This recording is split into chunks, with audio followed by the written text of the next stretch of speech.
Hello everybody and welcome to Las Lomas High School. It's homecoming here tonight and Walnut Creek TV brings to you high school football. It's the Campolindo Cougars against the Las Lomas Knights. Anthony Schultz along with Dan Wall. And Dan, earlier I talked to Coach Macy, and last couple of years and this year this team is doing very well. And when I talk to him, he sounds like they're all still trying to find themselves. What do you make of that? You know, Coach Macy, he's a fine man. He's one of the nicest guys in the world, but I don't believe everything he says when it comes to finding myself, because this team has won 29 of their last 32 games. It seems like every year he has to go to the mall to find one of his wide receivers or go to the store to find his quarterback, and then they just roll over everyone. So I don't think he's real. I think he's playing to look close to the vest. But so in all seriousness, this is a well-coached team. Think of that, 29-3. There's only one other team around here who has a record like that over the past 3 years, and that's the Big Green Machine, who have moved on to national television, so they're not on the Walnut Creek channel. So tonight's a big game for them. If they win tonight, they'll probably win out and be 10-0 heading into the playoffs. Yeah, so they're still trying to find themselves. I don't think Miramonte's crying too much for them trying to find themselves. No. But on the other side for Las Lomas, the Longero era come to an end, and boy, what a great era that was. They won so many games, were so good for so long. Now Mike Downing takes over here, and really kind of like the song says, the same old song and dance. They just keep winning. Well, we saw them 4 weeks ago, and maybe at that point we thought, well, they lost to Northgate. That doesn't happen very often, but Northgate's a very good team. But after that, they bounced back. They've won 3 in a row. They're 5-2, and I really think this game is for the league championship tonight. Whoever wins this game has a nice path right to the playoffs. Both these teams will probably be playoff teams, but this is a big game, homecoming. Should be a lot of fun. DFAL battle right here on Walnut Creek TV. Come on back. We'll have the opening kickoff for you in just a moment.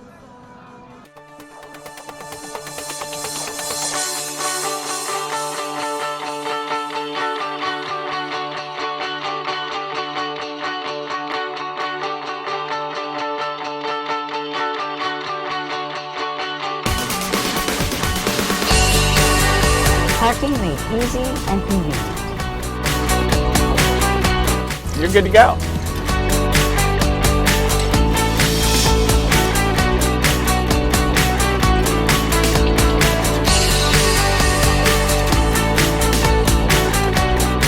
Now that was easy.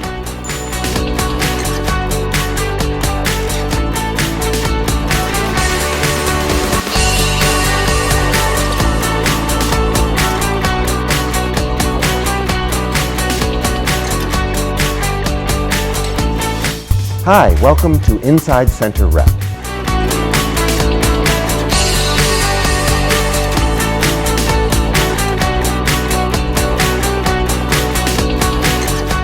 My name is Carrie Lederer, and I'm the Curator of Exhibitions here at the Bedford Gallery.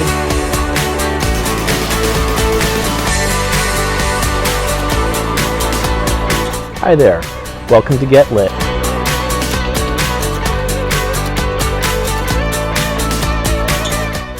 And that's when I decided to run for the city council.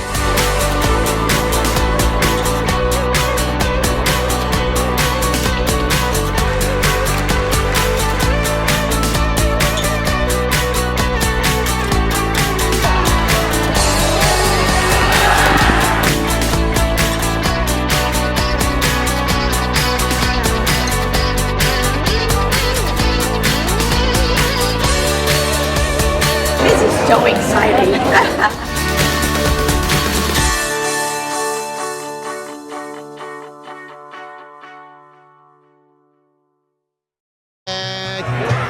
Coming up in 10, 9, 8, 7, 6.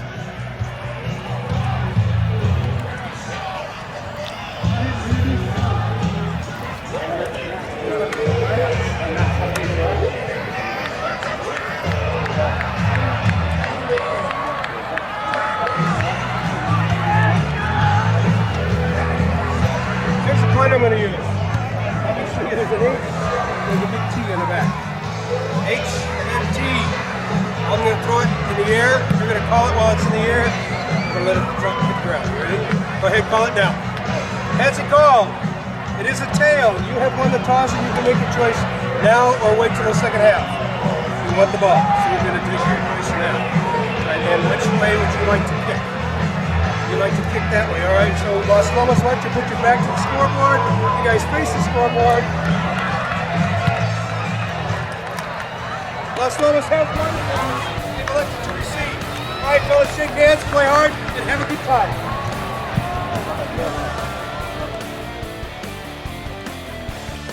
All right, everybody, and welcome to Las Lomas High School here in Walnut Creek, where the Campolindo Cougars and their perfect record invade as they take on the Las Lomas Knights. Well, Las Lomas, they had a couple of losses, but non-league losses. They come in perfect in the DFAL, so a big DFAL battle here tonight. Yeah, we talked about it in the open. This game should decide the league championship, you would think. Both these teams are 3-0 going in. Campolindo has not lost a league game, Tony, since the 2010 season. As I was talking to you earlier, back in 2011, they were not picked to win a game. And they won every game until the state championship loss to, I believe it was Washington Union. They lost that game too. So 29-3 over the last 3 seasons. They haven't lost a league game in 3 seasons. Their only losses were the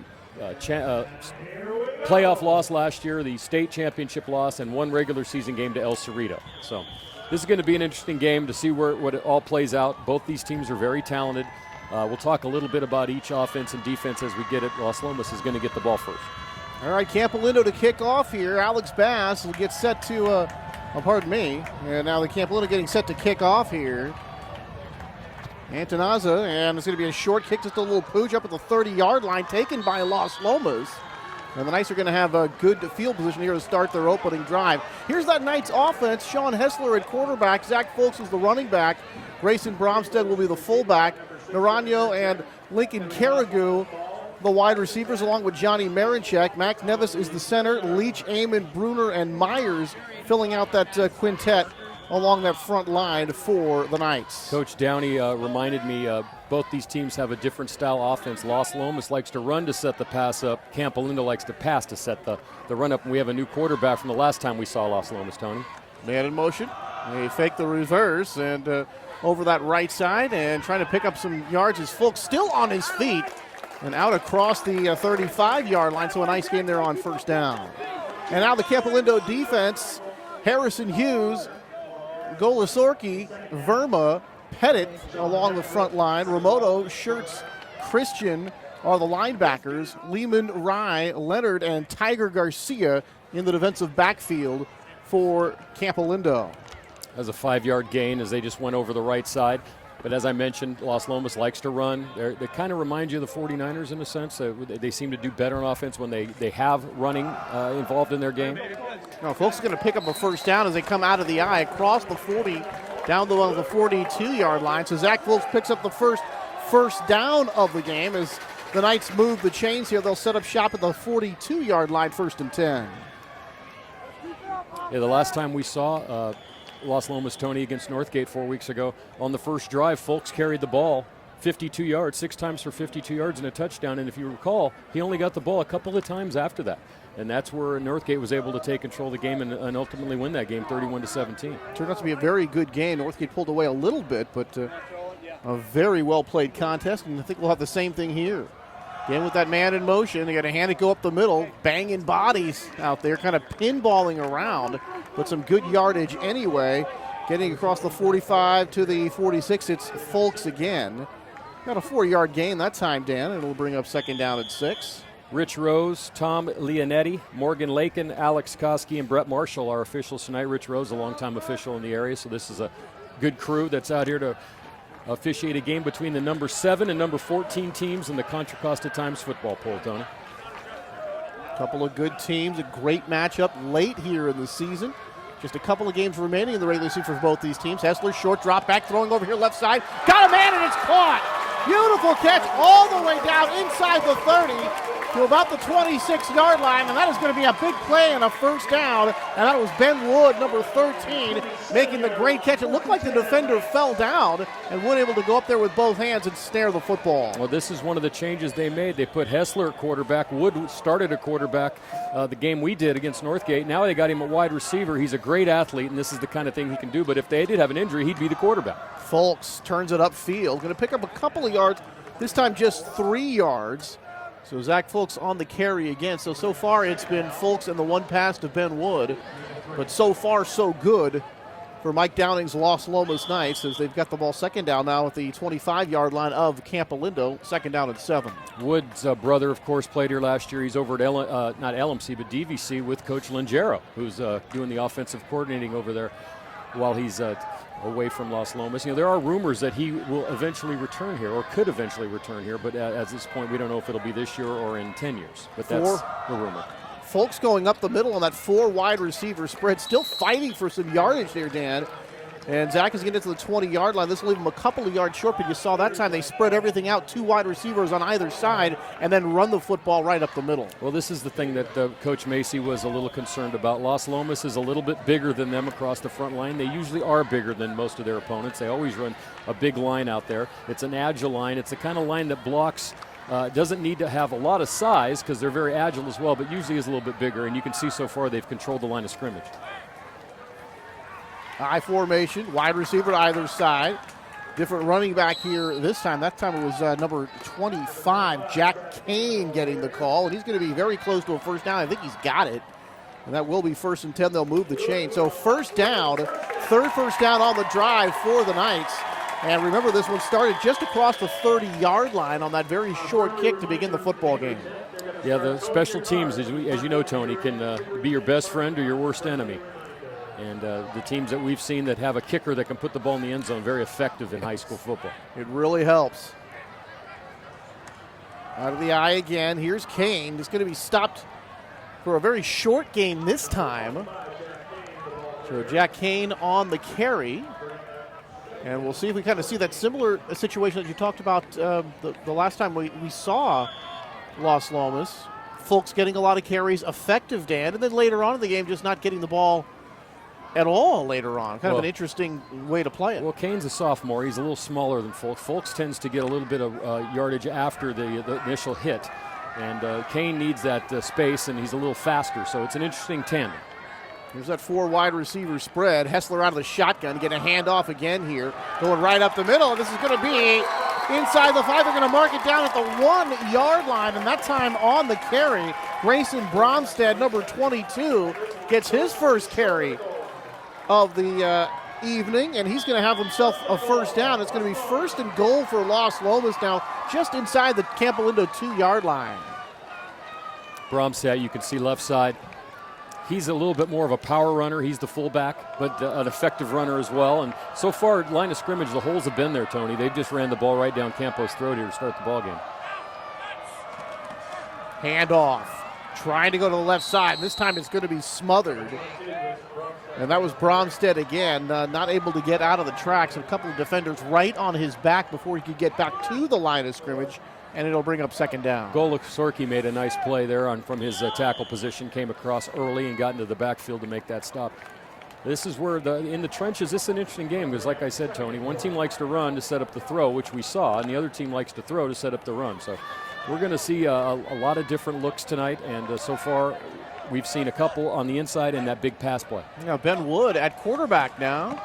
Going to hand a little miscommunication. He's going to be smothered under. They're going to hold him out. And a nice play getting to him very quickly was number 6, Ryan Geistreiter, the junior, able to kind of grab a hold of Ben Wood. So Wood comes in on that goal line situation at quarterback, and now talking it over with the brain trust on the Las Lomas side. But after all that, it's going to be a very short game. It's going to bring up 3rd down and goal. Geistreiter made a nice tackle, though Verma was there as well. So this is where as you noticed, Tony, those last couple of plays, there has been no blocking on that side of the line, and Campolindo Cougar was in early to make the stop. 3rd and goal now from the 2. Split backs behind Hessler, who's back under center. Going to pitch it out, and they're going to go left side, and that's onto the pylon. Touchdown! A 66-yard drive capped off with the running play to Zach Folks, who picks up the necessary 2 yards and is a touchdown for Las Lomas. And with 5:58, the Knights are on the board first. This time they gave him a little bit more room on the sweep outside. He was able to get to the marker, score the touchdown. You saw that time Folks, not only a good power runner inside, but a little speed to the outside as well. Very nicely done. And here's the extra point, and it is up, and it is good. And with 5:58 to go here in the opening quarter, a nice opening drive by Las Lomas. They lead at 7-0. They went right down the field. No, only passed the ball once. One pass. running exclusively, no mistakes, importantly, Tony. You remember the last time we did the Las Lomas Northgate game, remember early there was penalty flags littering the field, littering the field. All night long? All night long, and on that play, that was about as clean a drive as you can do in high school football right down the field. Now we're going to get to see Zolantakis, the quarterback for Campo, and his offense, which is, like I said, he's thrown for over 1,100 yards, so we're going to see some passing out of him. Sometimes Campo likes to run a three wide receiver set, sometimes 2 wide receivers and 2 backs. So we'll see. Their tight end, Pettit, is one of the feature players on their offense. So we're going to see Campolindo get a shot at this. And, we talked about some of the adjustments that Campo and Coach Macy told us.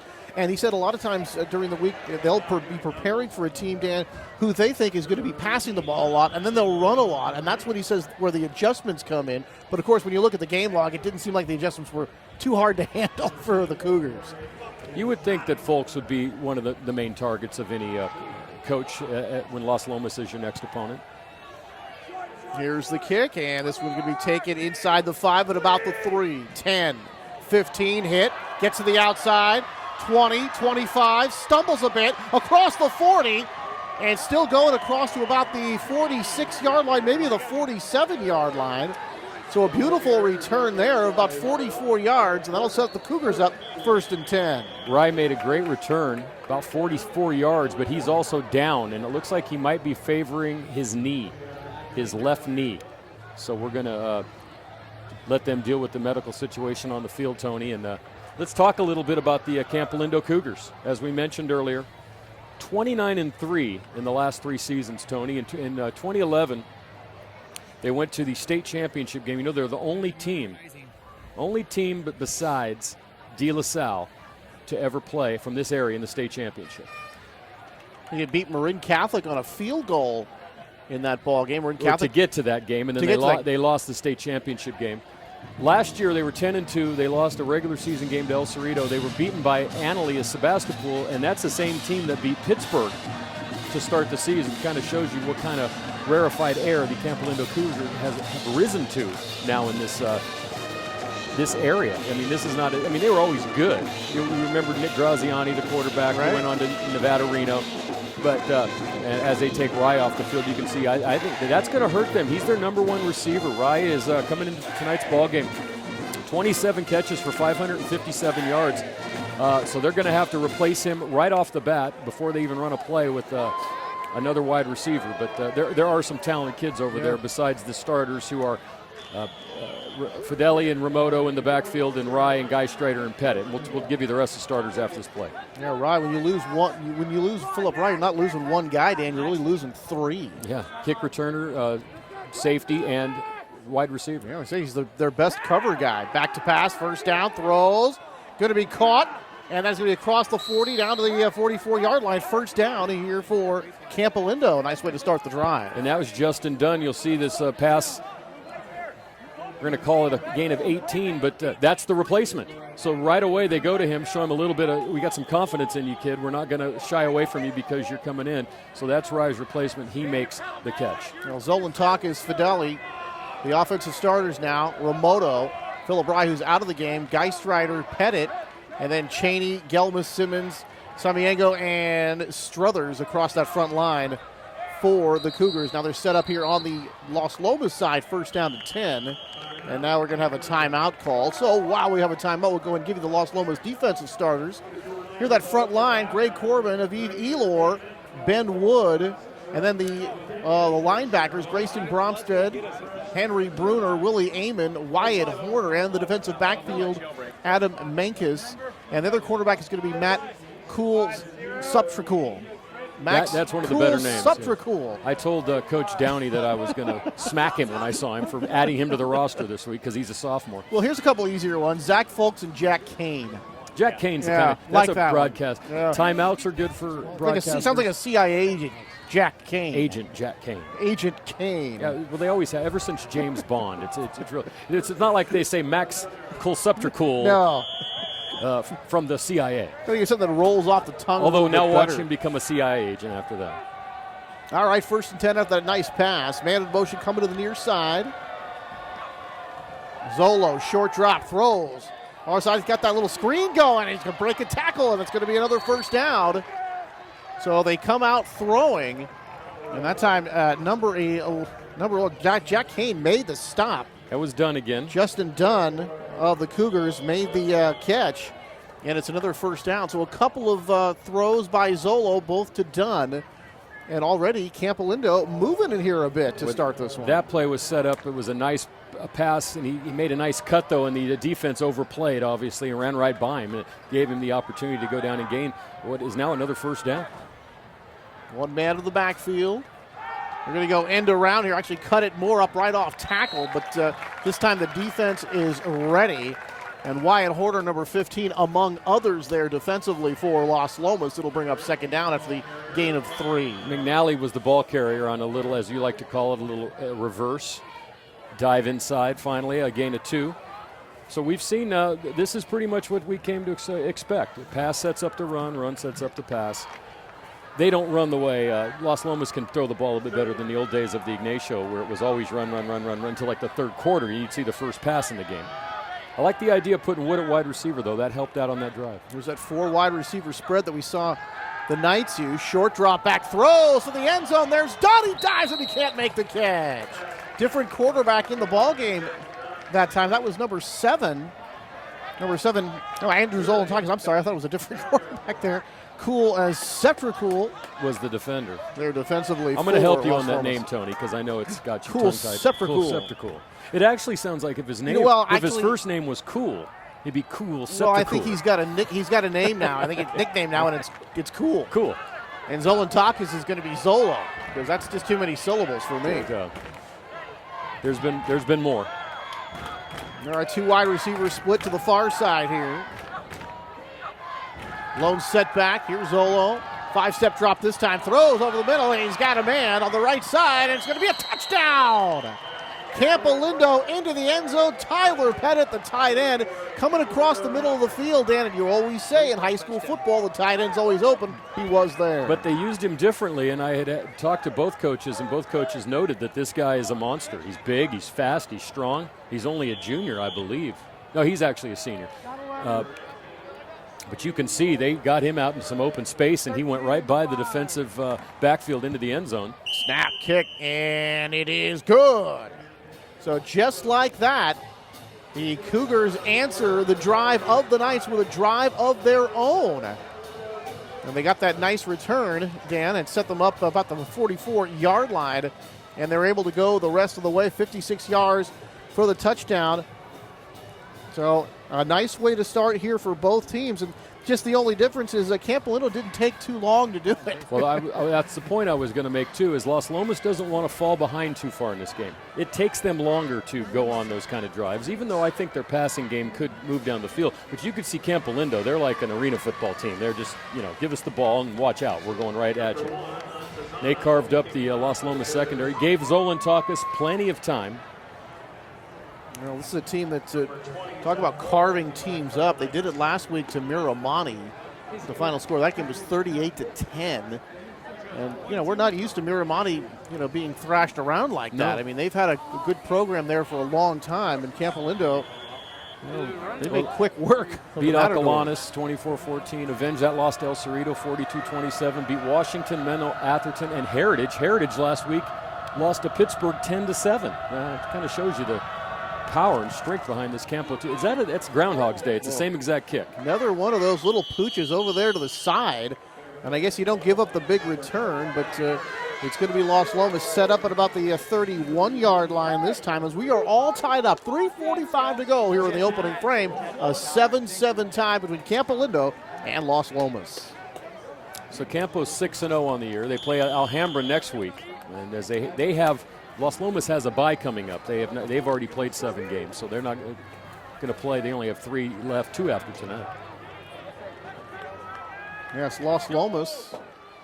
Campolindo tonight, they'll get Miramani, and then they'll play Doherty Valley. Here's going to be a handoff.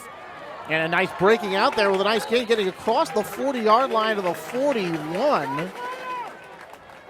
I thought I saw number 21 running that football. Did I see number 2? Maybe I did. It's number 2 is Lincoln Carrigu. I think it was Folks.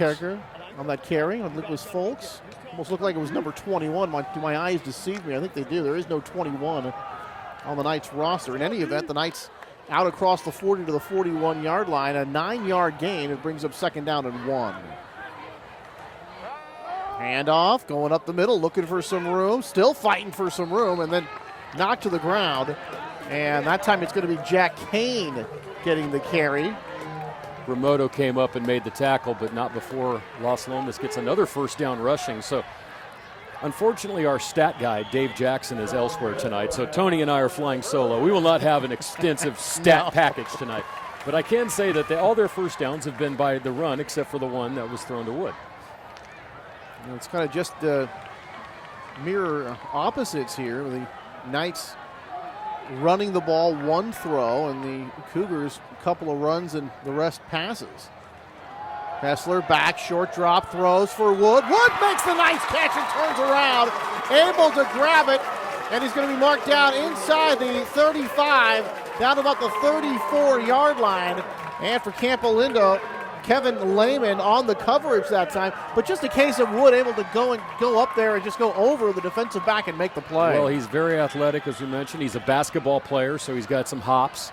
And Lehman is going to have a hard time if that's his assignment for the rest of the night. This time Wood splits out to the far right side with another DB on him. Slot receiver to his left, I formation. Handoff, this is going to be, folks, a little stutter step, Dan, and then he's going to pick up a couple of yards. Looked like he almost wanted to break it outside and then saw more room to the inside and decided to go, it looked like almost A-gap play that time between the center and the guard. It's very interesting in this in high school football to run every play almost between the tackles. Usually that's an area reserved for bigger men, and bigger players as you move into college, into pro football. But for some reason, they like running right behind their tackles. They don't go outside that box there for very often, or have not tonight. We'll wait and see. Maybe they're setting them up for later in the ball game, Tony. Wood and Marinchek split to that far side. Split backs behind Hessler. Short drop back throws. He's got Ben Wood cutting across on the inside. And Wood is going to be inside the 25-yard line, and that should be enough for a 1st down. It is 1st and 10 here for Las Lomas. Well, you know what this kind of reminds me of, Tony? It's my San Jose Sharks, off to a great start, by the way. Brent Burns was a defenseman, and we always used to say, because he was trained as a forward in junior, put him back at forward, we need a big guy. And ever since the Sharks have done that, they have won a lot of games. Same thing here. Wood is a quality quarterback, but I like this offense much better with him as a wide receiver than as a quarterback. And that's Dan Wall with their Sharks update. Thank you very much. And there's that A-gap again, this time that left side between the center and guard, but piling it up over there and helping to pile it up over there. Number 65, Jack O'Donnell, among others, making the play. Also on the play, number 52, Peter Golosorki, the senior. So able to stack it up nicely that time were the Campolindo Cougars. 3-yard gain will bring up 2nd down and 7. Clock ticks under 47 now and counting. Here in a very, very interesting first quarter. Both teams moving the ball, Dan. Not a whole lot of plays going for negative yardage right now. I don't think any one of them Maybe have. one of those short runs early. Kessler, he's going to hand off. Banging into the pile. Was that Fulks again? Actually, no, that was number 22. Saw Will Myers on the line. Armstead. One of the Cougars. Will Myers looks like quite a load out there.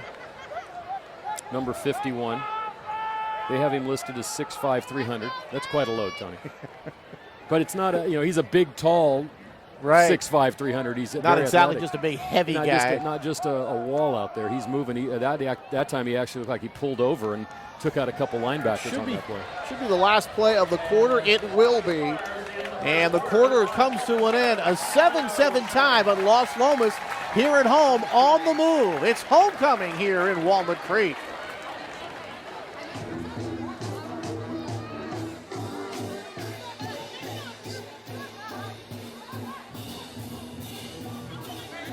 Well, Tony, while we take a look at some of the homecoming festivities and we get ready for the second half, Fulks a 2-yard run and a PAT made it 7-0, and then Campo came right back with a 23-yard pass, Pettit from Zolantakis to make it 7-7, and that's where we are here as Las Lomas will get the ball to start the second quarter on the other end of the field, driving right along. Yeah, this hasn't been an advertisement for defense so far, although there haven't been a lot of huge plays. but there have been Except quite that one catch, the first catch by Ben Wood, I think Ben would be Wood the and biggest the catch. touchdown by the Pettit. touchdown, 23 yards. But not huge bombs, 80-yard play. The kind the Rams, I mean, the Rams have been doing actually against the Texans last week. I know you and Matt probably went out and had celebratory chicken wings or something last week. I'm very happy to see it. The one thing I was, thinking though, they beat Jacksonville the previous week, the worst team in the league, and then when you beat the Texans, they just look like a team that no matter what happens, they're Wile E. Coyote right now. No matter how great their idea is, it's going to blow up in their face. Right, third-string quarterback instead of their all-league quarterback this week. It's a fun thing to follow. Here's the second quarter. All right, 3rd down and 4 here as we begin the second quarter, a 7-7 tie. There's that 4 wide receiver spread again, Hessler. And he's going to throw out here to the left, and Campolindo reading this one very well. Brought down here. They got the ball out to Folks, who was split out there this time. But the defense there, and among a pair of defenders, number 27, Kevin Lehman, the senior, able to make the tackle. It almost looked like they knew that play was coming because one of the backers did not even come to the line of scrimmage knowing full well that Folks was going to get that ball in the backfield and he'd have time to make it as opposed to him going out for a pass. So they might want to rethink that one in the future. Here's a field goal. Here's Alex Bass now. Lined up at the 24, make it a 34-yard kick. Snap, hold, whistles blow this one dead. And the kick would have been good, but let's check the penalty. It looks like that's going to go against the offense. And illegal procedure, the call against Las Lomas. That'll back them up 5, and they'll have to try it again. And this is probably just on the outer end of his range. This is not Sebastian Janikowski in high school football. Guys always say you can kick them from 50. I've seen very few from over 40. Not too many. Not too many. I've seen some. Don't get me wrong, and I'm sure this guy's got a great leg, but I'm just saying as far as it getting written down in the score sheet, from over 40 is pretty good. This would be a 39-yard. Snap. And spot. The kick is up. The kick is no good. Just short of the crossbar. And, boy, the penalty killed him right there. You talked about it, Dan, being kind of right on the fringes for Bass. That's why they pay me the little money here, Tony. I mean the big bucks. Well, we're going to mark that down as one of the mistakes, and that penalty cost him because it pushed, not only was the 34-yarder good, it pushed him just a bit onto the outside of his range. You could see he had to lift it a little bit higher to get it up, and it just fell short. So. Now, the good news is it goes back to the 20-yard line, so not exactly great field position here for Campo. Remember, they started that first drive after a nice return at the 42. Get their second shot here with 11:14 to go in the second. So Campolindo still tied, 7 apiece. Back to pass, throws over the middle. Nice catch down there. Boy, that ball, talk about a shoestring grab. And that is going to be number 28, Isaac Christensen, the senior, Dan. And he really had to reach down to catch that ball, and I almost thought it skimmed the turf, but he was able to get his hands under there and make the grab. He first down. He made a nice grab, but that was Campos, the offense we're used to a little bit more from the past. The 4 wide receivers, spread offense with even the tight end out, only one back. Now they go back to an offset eye. Man in motion, coming to their side. It's done. Going to help out with the block. Handoff going to the right side, but it's going to be kind of defenders out there to stop that one. And a very short gain. And Nick Fideli getting the carry that time. And Nick Fideli having himself a good year, Dan. You look at some of the stats for these guys. Fideli coming in, 65 carries, 437 yards, averaging nearly 7 a carry at 6'7", and did come in with 4 rushing touchdowns. He's one of the probably the feature guy there. They use Remoto as well, the fullback, but he's a little bit bigger guy. Been there for his blocking skills. 3 wide receivers in, 2 here to the near side. Zolo coming over to the near side. Pass juggled and caught. It'll be a short gain, but Scott Singh, the senior, able to hold on. And Dan, that looked disastrous momentarily as Singh had the ball bounce off his hands and went up into the air with defenders in the vicinity. Can I say this? I've been waiting. He would be singing a different tune if that ball had been intercepted. I wrote that one down in prep. Folks, I'm sorry for laughing. I do not want to encourage Dan Wall's humor. 2nd down and 8 after a 2-yard gain. Singh remains in the football game for Campolindo. Beautiful night here tonight in Walnut Creek. Moon shining overhead. Temperature very nice, very little wind. Dunn in motion. Zolo back. Now he's rolling to his right. On his feet. Throws for Dunn. It's going to be upended there near the 39-yard line. We're going to have a flag comes out immediately. Yeah, we'll check the flag. It looked like a pretty clean tackle to me. Unless they're going to start flagging people for actually hitting people. I don't know. It's on Campo, so it wasn't on the hit. Maybe it was a offensive pass interference or a hold. See how far back? And we make that joke at the NFL's expense because they've basically taken all hitting out of the game. But with some of the things that they've found out about brain trauma in the NFL and the way the NFL spent so much time, Dan, covering it up. I mean, you had people in Congress, and it's going to be marked off against legal receiver downfield. And look how far back they're going to go down, inside the 30 now to about the 29. But they spent so much time to the NFL, Dan, trying to cover that up. You had people in Congress actually comparing them to tobacco, to big tobacco. Was a very ugly situation. Sticking their head in the sand. And I feel for him, but you're in a very sticky situation as to how do you really stop it. The only way to stop it is to outlaw hitting. So, flag football coming to an arena near you. Trying to make it as safe as possible, but it is, folks, a dangerous sport. 3rd down at 14 now from their own 28. Zolo back with protection. Fires for Dunn. He's got it. 1st down, Dunn across the 45 to about the 42-yard line, 47-yard line, excuse me. And that will be a big play and a 1st down. You talk about wiping out that penalty in the long yardage situation. Well, Dunn has come in and done quite a job. He's a big, lean-looking kid, but he looks like one of those guys that knows how to get open. And that's the most important thing about playing wide receiver at this level. You're not yet to the point where guys are always going to be as fast as you, but sometimes they're faster than you, sometimes they're not. But getting open is the important thing. And Zolantakis is showing that he is a very, very accurate quarterback in this offense. He has only thrown one pass that the other team had an opportunity to defend. And he came in with good numbers himself. Here's Zolo back to pass. Throws deep down the far side. He's got a man. It's complete. And when we tackle, it's going to be a touchdown. They're going to mark it just inside the 5-yard line. A huge play deep down the field. And that was Hunter Rosenbaum, Dan, getting open deep down the field and making the catch. Another fine throw by Zolo. You'll see on the replay that Zolantoski, he had just had enough time to get this pass off. That was one of the rare times the pass rush was closing in on him. But now this is how you throw the ball. You have to throw it with some loft, and you have to throw it to lead the receiver.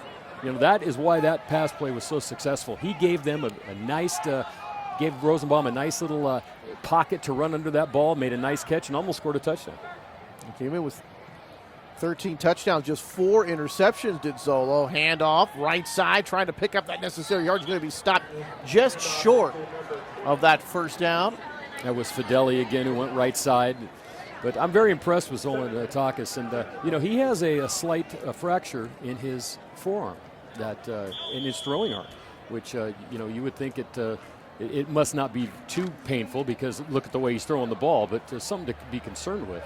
No, that stretch fracture caused him to miss the opening game, Dan. They got a good play from the quarterback position anyway, but certainly no worse for wear on that one. They're just going to bull this one in, and that will be a touchdown for Campolindo, and they retake the lead here at 13-7. And that was Fideli going over from just a couple of yards out. So a couple of big plays going to the wide receivers. As we talked about, Zolantakis with that stress fracture, Dan, missing that first game. They talked about maybe the zip of the ball is down, maybe that deep ball not quite as good. Didn't see either one of those on that drive as the kick is up and good, and it's 14-7.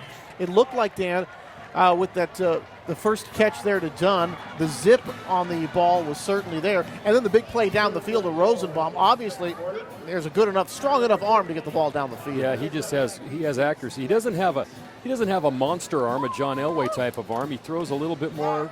I would say it's kind of weird looking at the uniforms, a little bit more Brady-ish, but you're getting the job done. We'll talk about some numbers there, Dan, for Zolantakis coming into tonight's contest. 66 for 108, over 1,100 yards passing, 61%, averaging 17 yards per completion.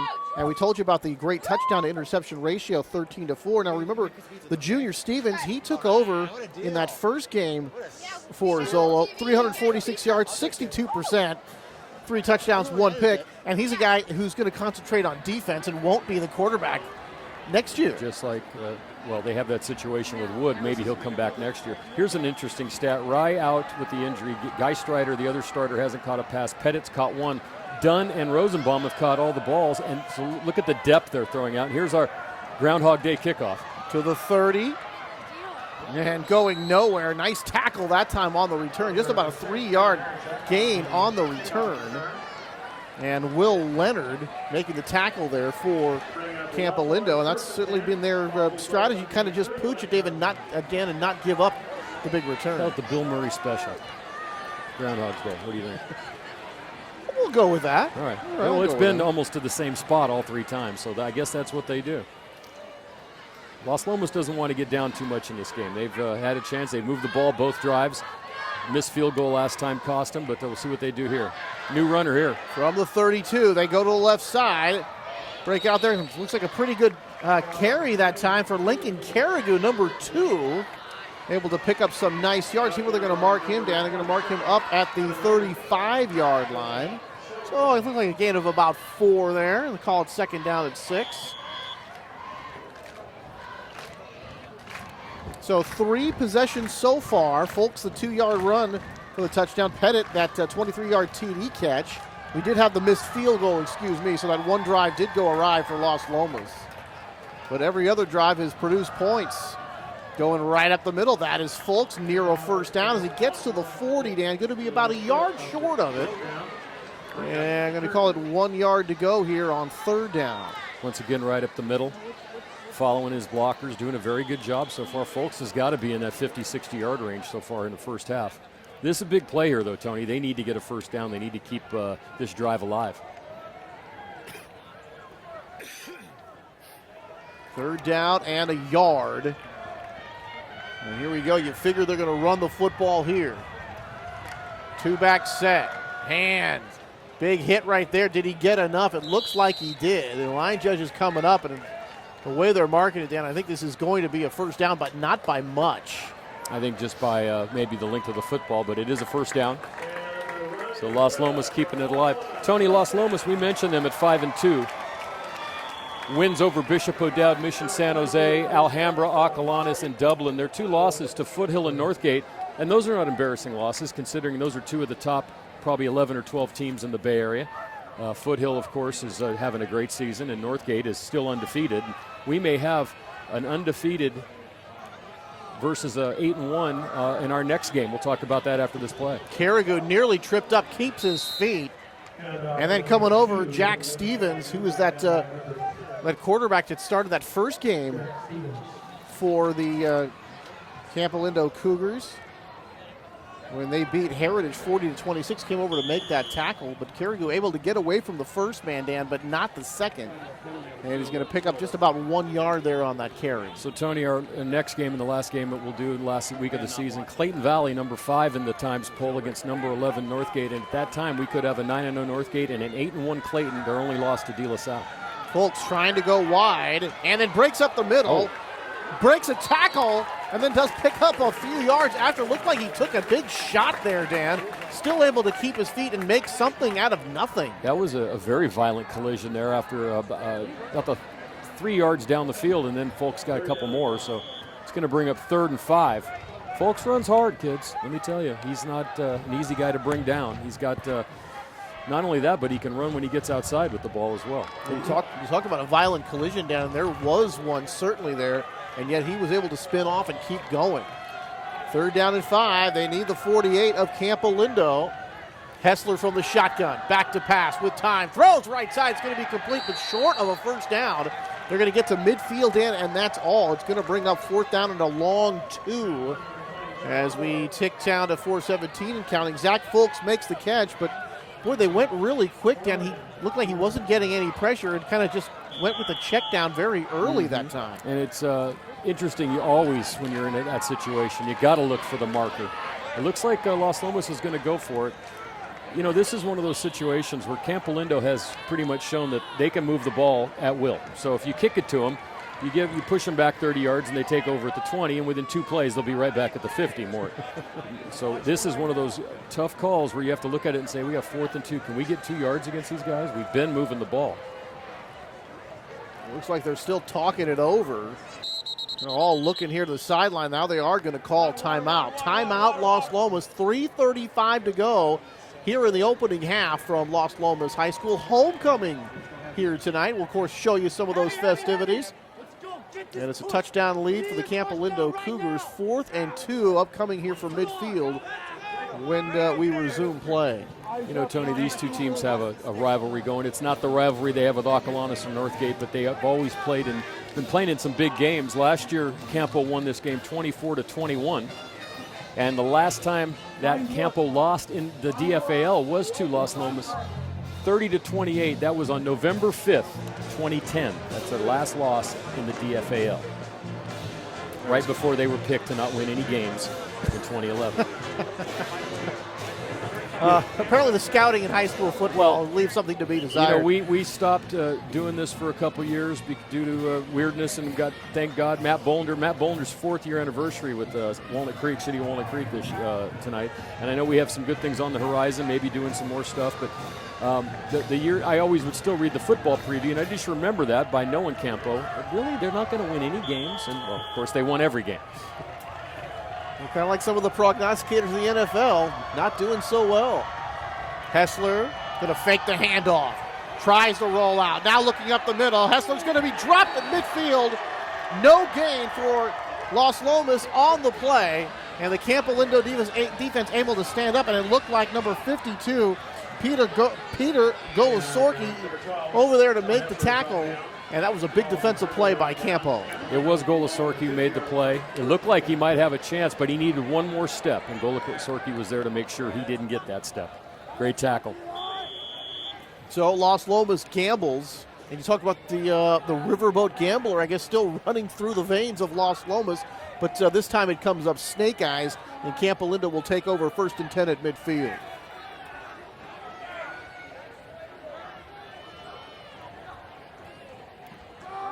Hand up, running downhill this time, going to be dragged down from behind, but a nice gain that time, Fideli. And boy, Dan, coming on that left side, and he really was shot out of a cannon that time. He was 5 yards downfield before I think anyone knew he was past him.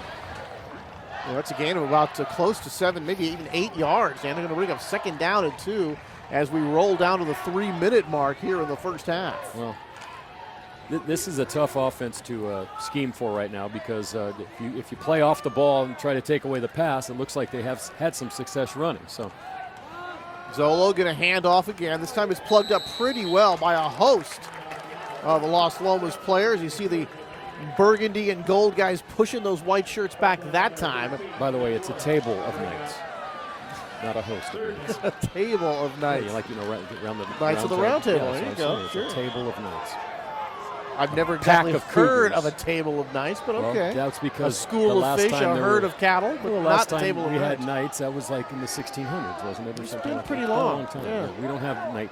It was probably in Romania. It wasn't yesterday, that's for sure. Yeah. 2:16 to counting. Need a yard. They're going to get it. It's going to be a 1st down. The big fullback piling through there for Campolindo. They'll pick up the 1st down, and that's Adam Ramoto, the junior, able to pick up the necessary yardage. So Campo moves the chains here. Clock stops momentarily till they get the chain set. Now it resumes. 2:05 and counting, and Campolindo on the move, Dan, looking for a 2-touchdown lead. They've moved the ball consistently in all 3 of their drives, Tony. Offset eye this time. Zolo barking out the signals. Back to pass. Short drop. Throws. Deep down the far side. He's got a man. It's caught inside the 5. And touchdown, Campolindo. Done on the reception. And just like that, the Cougars with their 3rd touchdown of the first half. That was another unbelievable pass. And it looks like when he lets go of the ball, it's going to be able to be defended. But it just keeps going. And his receivers just keep running under it. And you know what I mean? It looks like that pass isn't going to get out to where that guy is, but it does. And that's the 2nd time, and that's to Dunn, who's doing a heck of a job coming in with Rye being injured. And we could have a 2-touchdown lead here after the PAT. Snap, kick, and it is good. So just like that, just a minute 45 to go, it's 21-7 in favor of the visiting Campolindo Cougars, trying to keep their season perfect in league and non-league. Dan trying to run their overall record to 7-0. And for Las Lomas, they moved the ball well. Dan, you had the missed field goal after the penalty, which turned out to be huge because they just missed the field goal by about a half a yard. And then, of course, they had the turnover on downs as they rolled the dice on fourth down. Yeah, they're going to have to come back. I'd have to say right here, this is the most important drive of the ball game for Las Lomas. They need to come back. They need to get on the scoreboard. Campolindo has just shown that they are a offensive juggernaut. They are. I just can't believe some of the passes that have been, those two passes down the sideline. Maybe it's my binoculars. They must be in slow motion or something. Well, I'll tell you, Zolo's arm, maybe like you say, it doesn't have the big arm, Dan, but the ball is getting down. It's rainbowing out there, but it's getting down there. And, Dan, when he's throwing deep down the field, he's throwing into just one-on-one coverage with a wide open wide receiver. That's probably the biggest thing. They're going to have to send a safety over to help out on those wide receivers or something to just get a body out there, because almost every catch we've had in this game has been single coverage. We haven't seen a lot of double coverage on any of these passes. That was a 50-yard drive for Campolindo, done with the big TD catch after Las Lomas turned it over on downs. This is a big kick here, and this is going to be in the end zone for the automatic touchback. So a full minute and 45 here for Las Lomas to try to answer that touchdown. But right now, Dan, for the Las Lomas defense, they have absolutely no answer for the Campolindo offense. They've been going 3 times they've had the ball and touchdowns each time. Don't feel bad. No one else has. Campolindo coming in tonight, 40, 38, 28, 42, 24, and 38. Acalanes held him to 24 in week number 5, I believe it was. And that's kind of the mark of the old Mike Ivankovich. Remember old Mike? Iron Mike from the National Valley. I certainly do, that hot potato pitch. Hot potato pitch. We're going to have to do that one day. We'll do a game with him again, see him over there. I formation behind Hessler, man in motion. I think it's Carrigu. Short drop back fake. Now they're going to run. And Folks is going to try to get out of bounds here. He's going to be knocked around here about the 25-yard line. He picks up 5 yards. And Bryant...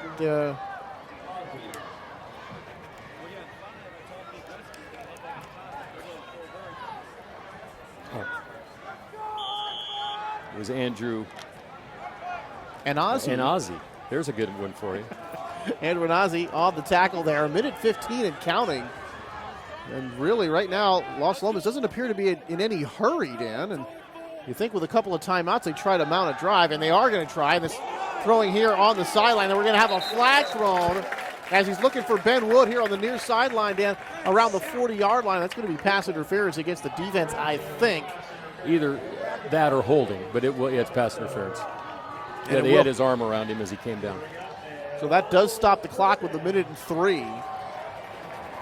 They're going to mark this off from the line of scrimmage. A little different than they do it in the pros as they mark this off, but in any event, this is going to be a first down and a nice gain here for Las Lomas. They're going to get out across the 40 to about the 41-yard line. So Las Lomas picks up the first down. It's still over a minute, Dan, and a couple of timeouts with which to work. So a good chance here for the Knights to get on the board again here before the half. Bunch formation with wide receivers. Trips right. Hessler in the shotgun. A man flanked to the left. Throws over the middle. He's got Wood. Wood's going to have a short gain, just about 3 yards. He keeps fighting, Dan. He's going to get out to the 44-yard line as they give him forward progress, but just a 3-yard gain there. Yeah, you're going to need a ton of those, Tony. And there's going to be a timeout for Las Lomas. They've got 1 left. Yeah, you're going to need a ton of plays like that. You got to go down the field a little bit more. It looks like Wood is getting open, but he's got to be the target so far for. Homecoming's coming from this side, going. So as you watch, the way they set up their plays here, but Wood had been downfield for most of the early receptions, and now they send him over the middle and catch him underneath for just a 3-yard play. At the end of that play, though, Tony, I've seen bulls give up easier at the rodeo than Ben Wood on that play. I think he got hit by about 7 Cougars that time.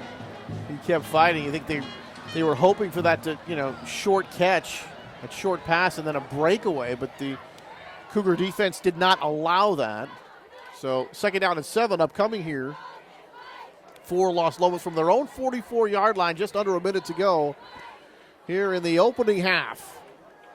Walnut Creek TV, Anthony Schultz along with Dan Wall. Homecoming here from Las Lomas. And Walnut Creek TV bringing you high school football. Hessler going to fake the handoff, back to pass, plenty of time. Throws deep down the far side, it's going to be incomplete. Looked like he was looking for Carrigu, number 2 out there. He was open momentarily. They did have Dunn, the safety, who was kind of roaming over there, but he was going to be late. Yeah, could not hook up. That was just a touch overthrown. And if you notice the difference in the two passing styles, Zolantakis throws the ball about 50 yards in the air and down the field, where that one was more of the laser beam shot that you really have to be accurate with, because that has to hit the guy right on the hands. There's not a lot of time to play with that and kind of get under it, as the Campo receivers have been doing. But still, just one step away from a possible touchdown. Have not seen Philip Rye return since that injury. Such a big loss to Campolindo. It hasn't hurt so far. Well, we talked about when you lose a guy like that, you lose 3 guys. Hessler back, under some pressure here, flushed out of the pocket to his left, still looking downfield. He's going to be forced out of bounds.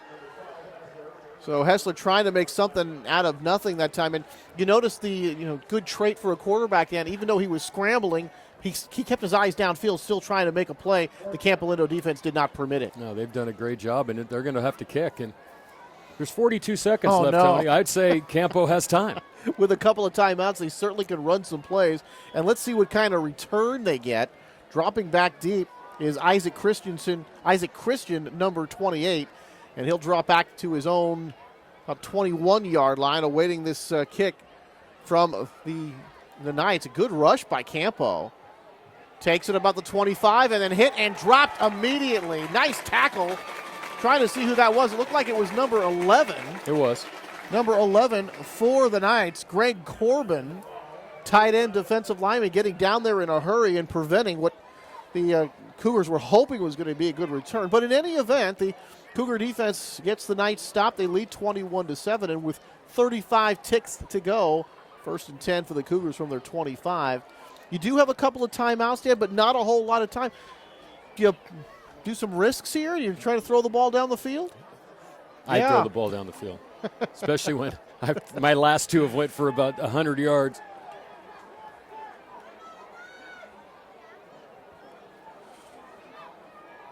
Zolo back, deep drop this time, sets up with time, pump fakes, now he's going to be chased and going to be hit. Greg Corbin there again, and this time he picks up the sack. Of course, that goes against the rushing yards, but a couple of nice plays, one on special teams and one here on defense for Greg Corbin.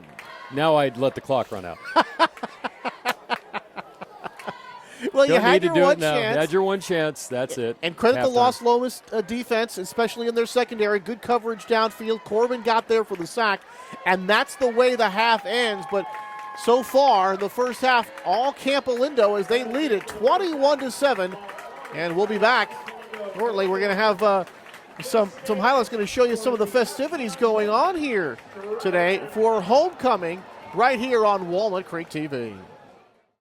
Northern California's largest community arts program is here in Walnut Creek.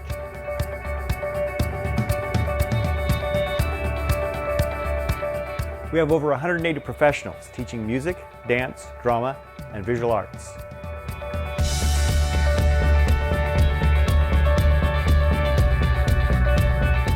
With over 680 classes, workshops, and events.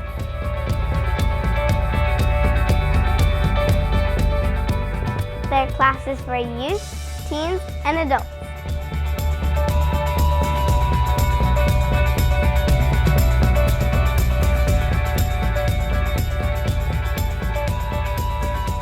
With opportunities for beginners through professionals.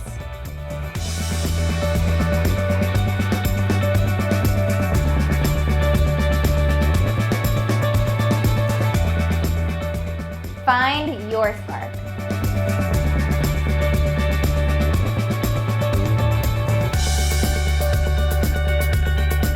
Learn, inspire, grow.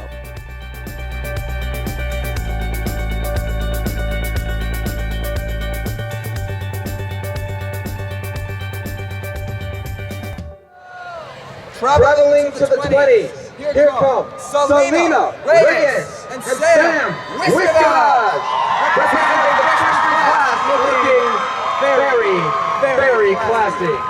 Selena enjoys music, and her favorite subject is art. And for the sophomores, we have Hannah Abdallah and Colin Crook looking pretty groovy in their 60s style. Hannah is a singing in the shower. Me too. Last one. Colin likes to snuggle with his dogs. I like to do that. Well, sounds like you have things in common. For the juniors, here come Milena Spardanes and Colin Ruton. Down the red carpet, rocking that 80s fashion, Milena likes hanging out with her friends and relaxing on the beach. Colin likes going on adventures in the great outdoors and hanging out with Milena. Aww. That's adorable. And finally, stopping in the 50s to find our king and queen, we have our senior class nominees who are ready to boogie woogie. First we have Diana John Luccio and Brandon Wilhite. Both love teaching and doing gymnastics.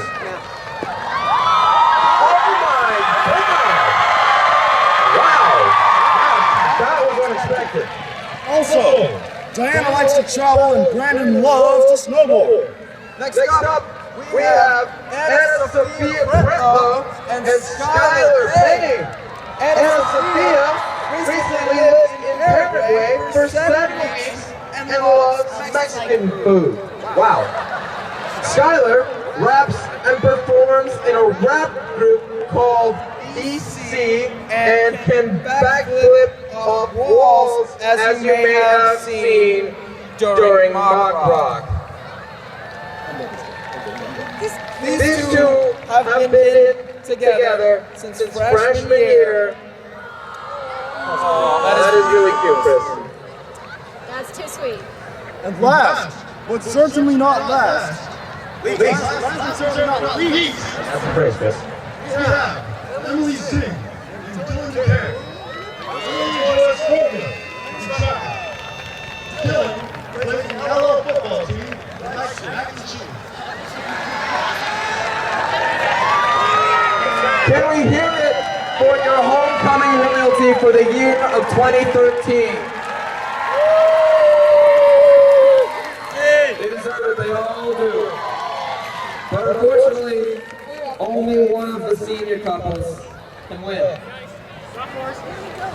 And now, for the moment you've all been waiting for. The Las Lomas 2013 homecoming king and queen is Anna Sophia Pretlow and Skylar Payne. Thanks, girl. Take a bow. Oh no, we bowed. Congratulations to all your fabulous 2013 royalty.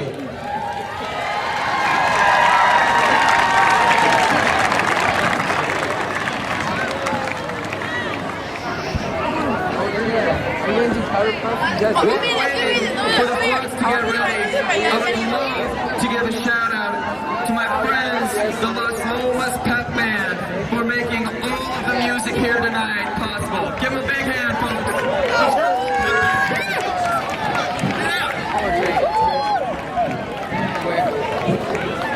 You guys ready over there? All right. You are now traveling back in time.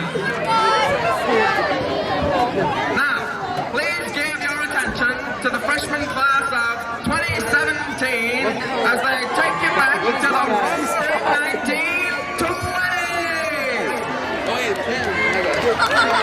Let's celebrate the decade of flappers, of Mickey Mouse and Steamboat Willie, and the amazing day of the jazz age, keeping the 20s fresh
Mr. Gorbachev, tear down this wall.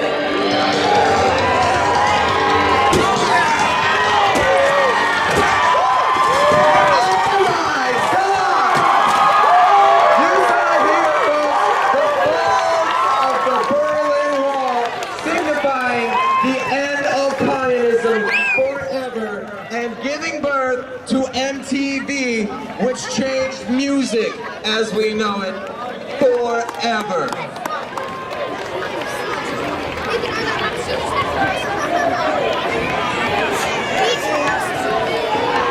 Now, Judson, who tore down that wall? I have absolutely no idea, Chris, but that kid is cool as hell. And last. Wait, hold on. What? What's that coming away? I don't know. It's automatic. Hydromatic. It's systematic. It must be green lightning! Here come the seniors. Grease lightning.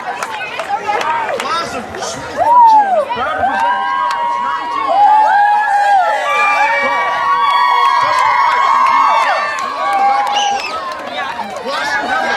Let's hear it for the seniors!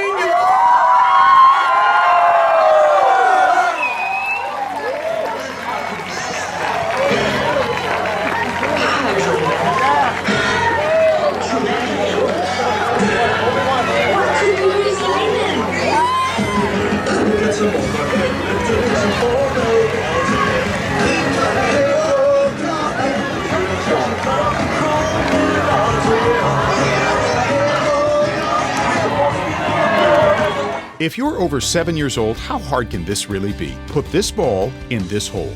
Hi, I'm Dan Ashley of ABC 7 News and First Tee board member. Take a swing at it. This little ball can take you a long way. Think of sand without the beach, driving without a car, a very big classroom without any walls. Come play around. You will start on the first tee, but who knows where you'll end up. You can step up to the first tee. It really is easy. We supply the golf course, driving range, golf clubs, and instructor. You get golf lessons and life skills to prepare you for college and the 21st century workforce. Things like interpersonal skills, goal-setting skills, self-management skills, resilience skills, and so much more. That is why golf is so much more than just a fun game. For more information or to register, call 855-267-8347 or visit our website, www.thefirstteecontracosta.org.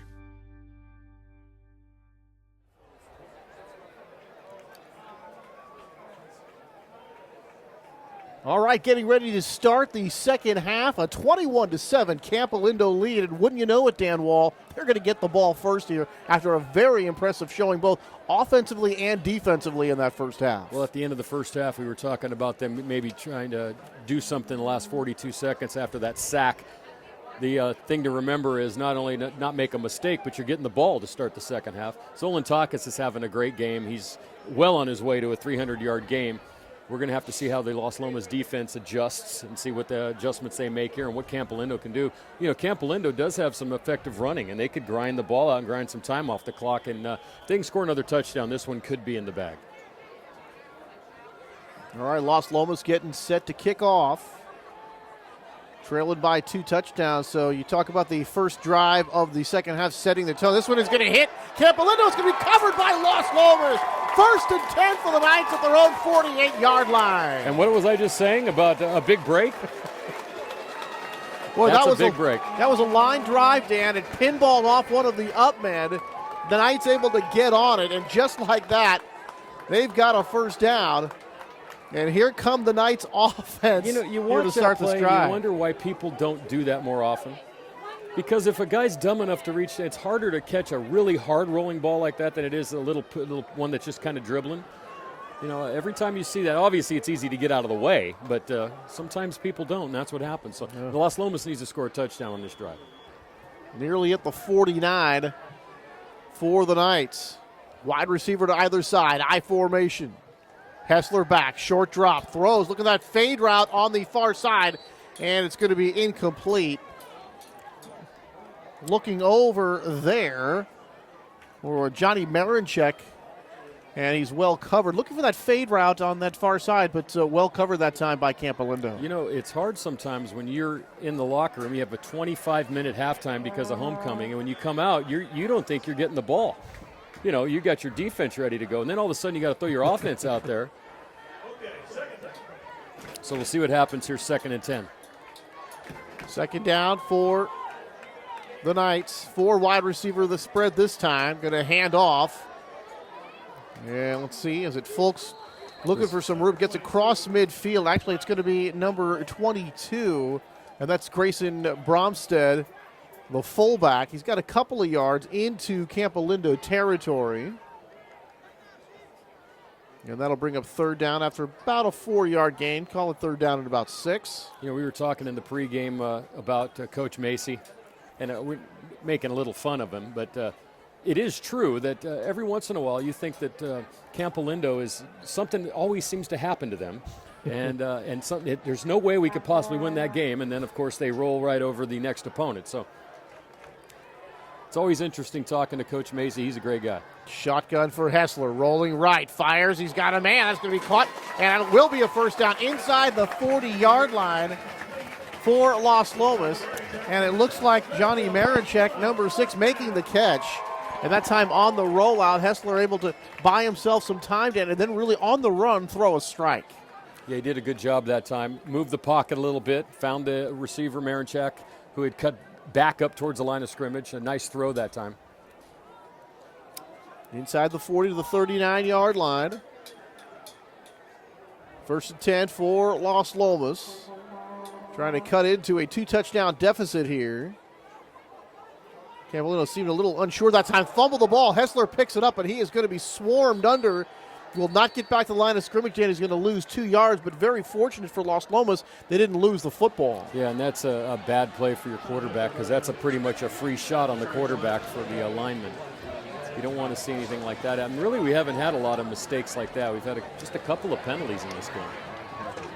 So Philip Rye has not come back into the game after that initial injury, Dan. It was questioned as to whether he was going to play tonight anyway.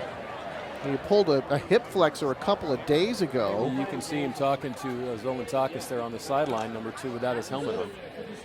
He did not practice those last couple of days. Got in for that one play on special teams, I believe it was, and then did not come back. So a big loss for Campolindo, but so far so good for the Cougars, and the Knights trying to make this one closer. Rolls to his right, fires, and it's going to be caught over on that far side. Nice looking grab over there. And that's Marinchek again, Dan. That ball was thrown with a lot of steam on it. Hessler really let that one fly. He went up and got it in front of the corner. And that he lost the ball, but it was ruled down by contact, so they'll retain possession. It's going to be 3rd and short. Well, not quite a first down as they're marked just on the 30, and they need to get to the 29 for 29 of Campolindo, so 3rd down and a yard. And likely here for the Knights that if they don't get it here on 3rd down, they would go for it on 4th down. They went for it on 4th down at midfield. They figure they'd go for it here. Will they need to?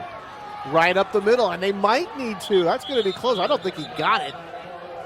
And Zach Folks, and now they're marking it. It's going to be, they're going to mark it inside the 30-yard line, Dan. There wasn't a lot of push on the line that time from the Las Lomas line. I think he's going to be just shy. 4th and inches, they'll go for it here. This is a lot different situation than the previous time when they were in midfield. They're going to measure Tony. By the way, Tony, I wanted to just run through the coaching staffs of both teams. Coach Macy joined by Chris Schofield, Bill Levy, Matt Macy, one of the Macy family, Matt Keeperman, and Jason Walker. Coach Downing, of course, now in his first year, taking over for Doug Longero, has a great staff. Garrett Bohannon, Lucas Gordon, Mike Nelson, John Lollinger, who played quarterback here, Rob Bunning, Darren Brumley, Dan Albana, and Pete Lolliger. A lot of Las Lomas alumni on that coaching staff. So no need to go for it on 4th down, Dan. They're going to get that first down on that last crash into the line. So they convert on 3rd down, turning it into 1st down. So just inside the 30 to about the Campolindo 29. 1st down and 10 for Las Lomas. Remember, this drive starting on the onside kick, or the apparent onside kick, by the Knights to begin the second half.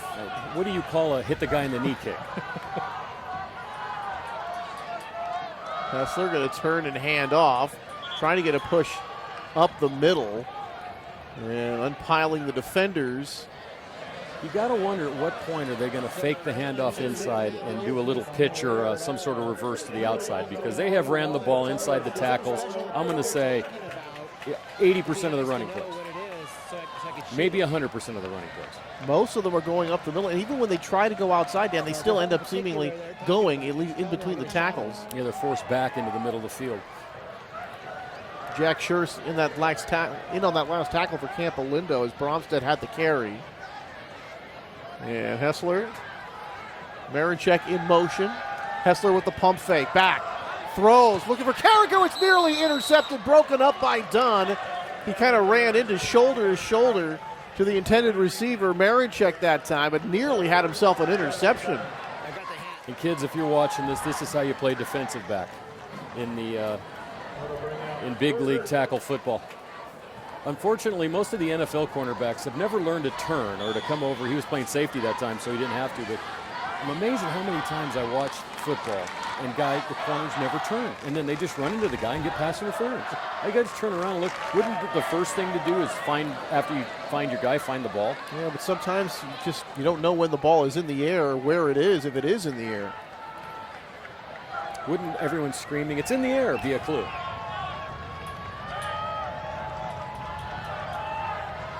Third down. Hessler back, throws. This is going to be caught, and it's going to be short of a first down. That's Johnny Marinchek on the catch from Hessler, and that will bring up 4th down. Yeah, they'll have to go for it here, Tony. This would be a 42-yard field goal, a little bit out of the range of their kicker. Yeah, this situation, Dan, I think it's too short for a punt, too long for a field goal. You go for it here on 4th down. 4th down at 6. They need to get inside the 20-yard line of the Knights to about the 19. Campo's defense is bending a little bit, now hasn't broken too much. Hessler in the shotgun. Flanked to his right by Bromstead. Rolling to his right. Looking, being chased. Throws over the middle. It's going to be incomplete. Pass interference. And now we're going to have a flag here. there defensively was Adam Ramoto, number 25, and I think they're going to get him for pass interference, as Dan alluded to. He got there early and took away the left arm of the receiver, and that's why the ball was dropped. That's a good call. So a huge break right there for Las Lomas, because that would not have been a first down had he made the catch anyway. And the officials talking it over here near the 20-yard line. Let's see what they're going to do. This could be a half a distance to the goal situation, depending on how they mark it.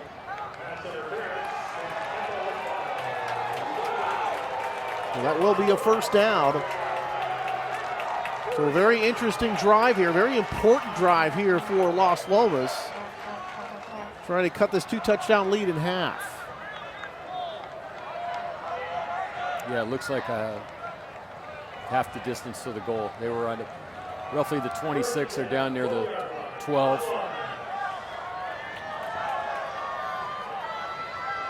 Now just outside the 10-yard line, about the 11-yard line. They can't get a first down at the 1. They might have marked that whole penalty off there. It really doesn't matter at this point. They got a first down. Handoff going up the middle again. Kind of bottled up there momentarily. Campo able to get that one stopped. Let's watch them unpile. Ramoto was there. Fideli was there. Zach Folks on the carry, picks up a couple of yards, Dan. Does get inside the 10 to about the 9, so give him 2 yards on that play. Bring up second down and 8 for the Knights. 6:28 and counting here in this third quarter. 4 wide receiver spread. Make it 3 wide receivers. Bromstead going to get it. Going to try to go right over center. Tripped up. And it looks like number 25, Adam Ramoto, the linebacker there on the tackle, called his name a number of times here tonight. So Bromstead going to get to the 5-yard line. That'll bring up third down. And for Campolindo, see if they can force the field goal here. And just little chunks, Tony. That's all. You know, they have not given up a big, huge run in this game. Just enough to keep the chains moving. But Campolindo's defense has not allowed them to really have a huge play other than that one pass on the first drive. Bromstead now, the fullback, Dan, splits out into that slot position on the left side. They're going to hand off anyway, trying to go to the left side. Here comes Campo, cuts it back inside, still on his feet, gets down to about the 5-yard line. Not much of a gain there. That is Zach Folks. A lot of running, David. Some nifty running by Folks, but not running very far. Well, I think virtually the entire defense of Campo had a chance to tackle him on that play. They ran by about 6 or 7 of them over there. But once again, their speed to the outside is good. They do not allow anything to go out. Maybe that's the reason why they saw that on film earlier in the week when they were watching it. The Campo's defense does not let you get outside. That's why they're running so much inside. I don't think they're going to waste their time down here with a field goal, Tony. It doesn't look like it. Position where you think they would have a very high percentage to get 3. They're going to go for it here on fourth down. Need to get to the 2 for a first down. Hessler from the shotgun, rolling right, looking under some pressure now. Rolling his right, throws to the corner. Touchdown, Las Lomas! That was a great play, Zach Tony. Folks broke open earlier. He didn't see him, and he finally took that last step over. And Folks put his hand up, told his quarterback, I want that ball, and he got it right on the far corner of the end zone. We got a ball game. Boy, Hessler really kept that alive, Dan, rolling to his right. Kept looking and looking and looking. Finally able to find Folks. And now a point after away from being down by just 7. Snap, hold, kick is good. And just like that, Bass kicks it through. It is a 21-14 lead for Campolindo. 5:13 to go here in the third quarter. And how about that drive, Dan? Remember, they started from their own 48 following that apparent onside kick. I don't know if they were actually trying to do that or not, but it certainly worked out in their favor. And then Folks with a 5-yard touchdown catch from Hessler. And as you said, Dan, we have a ball game. Yeah, a little change in momentum, but let's remember in the first half, Las Lomas went right down the field, took a 7-0 lead, and then Campolindo reeled off 21 straight points. So We'll see. The momentum at this point right now is with Las Lomas. They're probably going to need another big mistake or another change in momentum to get them back into this game even further. But they now feel a little bit better about themselves than they did at halftime. The only people feeling good about themselves at halftime were the king and queen at the homecoming ceremony. And they were feeling fantastic. Great night. It's cooled off here a little bit of late, but the kids obviously having lots of fun here at homecoming. I keep forgetting that it cools off at night. It's like 80, and then all of a sudden it drops down. It gets a little cooler. It's not too bad. I've been caught a couple of times in that situation. Bring a sweatshirt because it might be hot during the day, but once the sun goes down, the wind kicks up a little bit and does get a bit chilly. All right, Las Lomas to kick off, and this one going to be a straight shot picked up here about the 18-yard line, and then hit and stop there across the 30 to about the 31. About a 13-yard gain on that return. And Ryan Geistreiter there on the return for Campolindo. So that sets them in pretty good field position, Dan, here at about the 32-yard line, 1st and 10. Campo seems to be one of those teams that they don't really care where they start. Their goal is to get to the other end zone, and that's kind of how they've played this game so far tonight. Yeah, field position hasn't mattered a whole lot to them. No matter where they start, they're going the distance. Can Las Lomas get a defensive stop? First down, their run. Fideli. And he picks up good yardage, Dan. And getting out across the 35 to about the 36-yard line. About a 4, maybe 5-yard gain. It'll bring up 2nd down. They're going to have to replace the middle of that field carpet, Tony, by the time this game's over, because that's where most of the action has been taking place. Both lines effective to the point of blocking for positive yardage, but like I said, no one's really broke off a huge run in this game. Fideli nursing an ankle injury earlier in the year, Dan, then hurt his foot in that Acalanes game. Did have a big game last week against Miramani, and this one is going to be knocked away. It's going to be caught actually out across the 40 to a 41. Pettit dropped it. Great defense that time by number 59 of the Los. Actually, they are going to mark it back now. Yeah, they gave the signal. Looked like they were spotting that ball at the 41, but they are going to say no catch there. It'll bring up 3rd down and 5. Willie Amon was there with good coverage that time. He just got there at the exact time the ball arrived, and great play. Crowd starting to chant defense now. 3rd down and 5. Can the Knights defense get off the field here?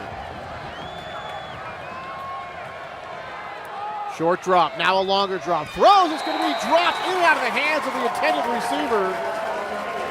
That was Tyler Pettit, the tight end, and could not hold on, and it would have been close to a 1st down. I think he would have been able to run for it had he not had it with the initial catch, but with that, the punting unit comes out for Campolindo, and give Las Lomas some credit, maybe a little bit of luck as well, but they will get the football back and their defense is off the field. Yeah, Pettit usually sure-handed, and he missed that one before with the good defense. That time he had a chance for the 1st down and dropped it. And Las Lomas is going to get the ball back, so that's a big play, and this is a huge punt. Good punt. Going to drop it about the 19-yard line, squib to about the 15-yard line, be down there by Campolindo.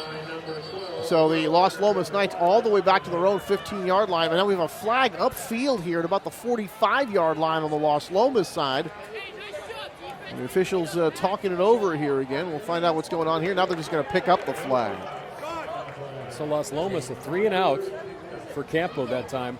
So after the big break with the onside kick, the drive, the touchdown, now a 3 and out for the first time tonight. This is Las Lomas' shot, but they got to go 85 yards, Tony. We got 4:15 left in the 3rd quarter. Homecoming at Las Lomas. Great night so far. Good football game so far. Well played. Not a lot of penalties, not a lot of mistakes. Very entertaining football game here so far. The Knights able to cut it to a 1-touchdown deficit. Hessler going to hand off.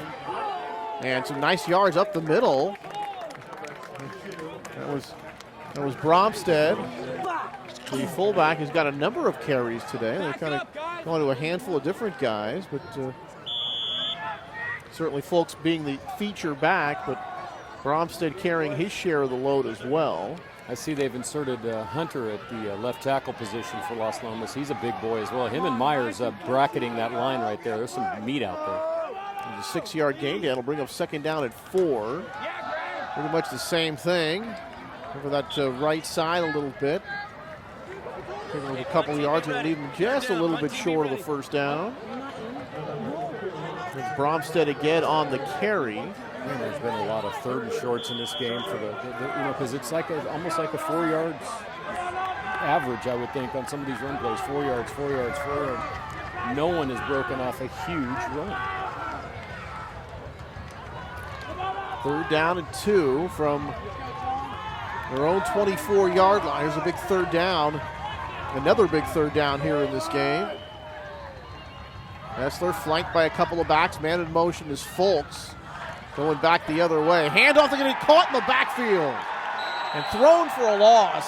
Getting up off the pile, number 56. That's Jack Schertz making the tackle, getting into the backfield immediately, Dan. And that was a big, big stop by the Campolindo defense and Jack Schertz. Well, in that position, you would think Las Lomas a little bit scared of not, throwing the ball in that situation, but that's where a big play could have come in with a play-action pass where they didn't want to make the mistakes. They're going to play field position now with Campolindo, but Schurz made a great play. Almost looked like he knew the play was coming. Christian has dropped back for Campolindo to receive the punt. Here it is, and this one just popped up into the air. Very short kick, but it does take a big Las Lomas roll. How about that? Boy, going to roll all the way inside the 45-yard line down to about the 43-yard line.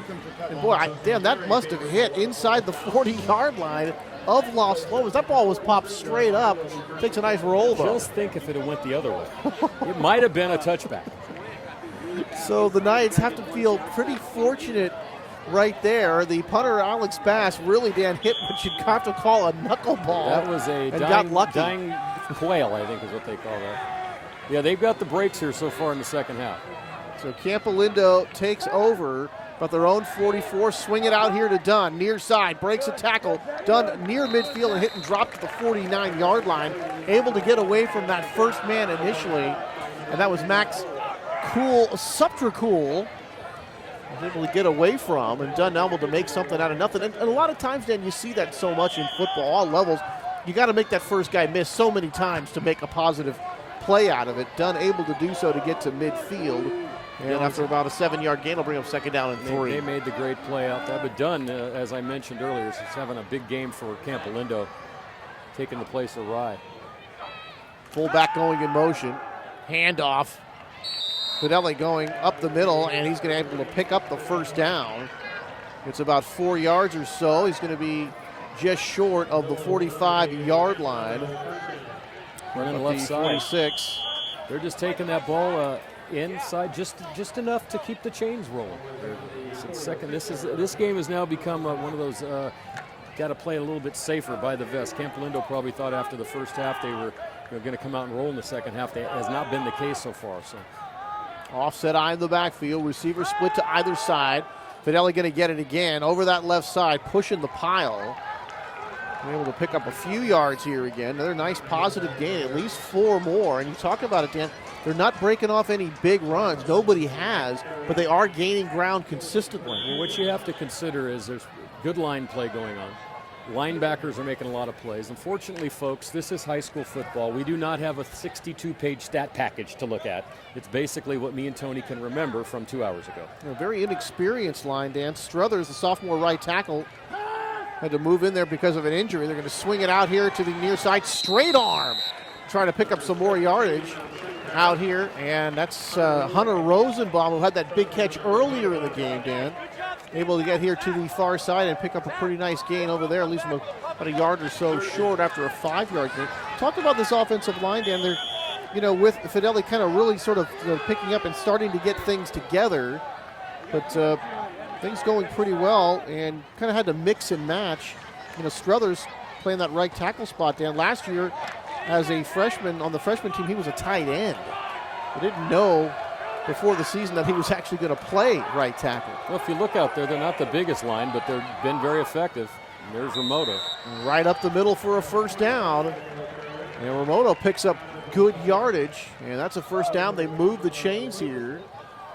And Campolindo just keeps rolling here. Might get one more play off here in the third quarter. It's going to come down to what if Las Lomas can stop them here. just a couple weeks ago, almost the same scores. 24-14 against Zocalonis. It's 21-14 now.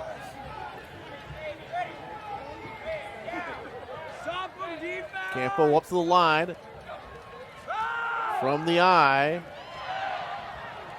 And it looks like, let's see who got the ball. Was it Fidelli? That's a different ball carrier here, trying to pick up a number. Yeah, it's going to be McNally. Number 18, Connor McNally, the junior. He picks up good yardage, and that'll be the end of the third quarter with Campolindo on the move, and they lead it 21-14. Homecoming here from Las Lomas, and we've got it for you right here on Walnut Creek TV.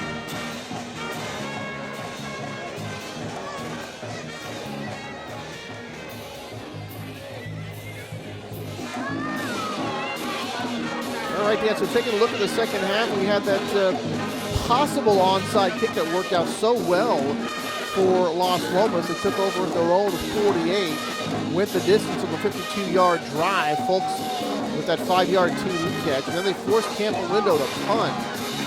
And Las Lomas ended up deep in their own territory at the 15, could not make much of that drive. They had to punt. Now Campolindo's got it back, and we're kind of in that situation where, even though we've got a whole quarter to go, really, the Knights really need to get another stop here. They need to make a stop here. And that's not something that most people watching this couldn't figure out on their own, but that's why they pay us. Now looking ahead to next week, Las Lomas will be at Miramani. And then the following week, Doherty Valley, a couple of teams with some nice records, so it doesn't get easier in league after this. But we did talk about, it's just a huge matchup here in the DFAL. And the winner of this certainly in the driver's seat to win the league championship. Of course, it looks like both teams will be in the playoffs. The season will continue, but certainly would like to take home the league flag for this season. Fresh 12 minutes on the board, and this time it looked like the tight end Pettit, yeah. Moving a little early. It looked like the cadence off that snap count had the whole line kind of, it looked like, we can't really hear it up here, Tony, but you get used to a quarterback and how he calls off his, calls out the signals at the line of scrimmage. That time it looked like Pettit was just kind of waiting and waiting and waiting. He couldn't wait any longer. Well, I'm going.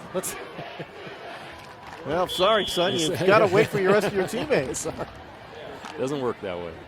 They'll back them up outside the 30 to about the 31-yard line of Las Lomas. Bringing up now second down and 9.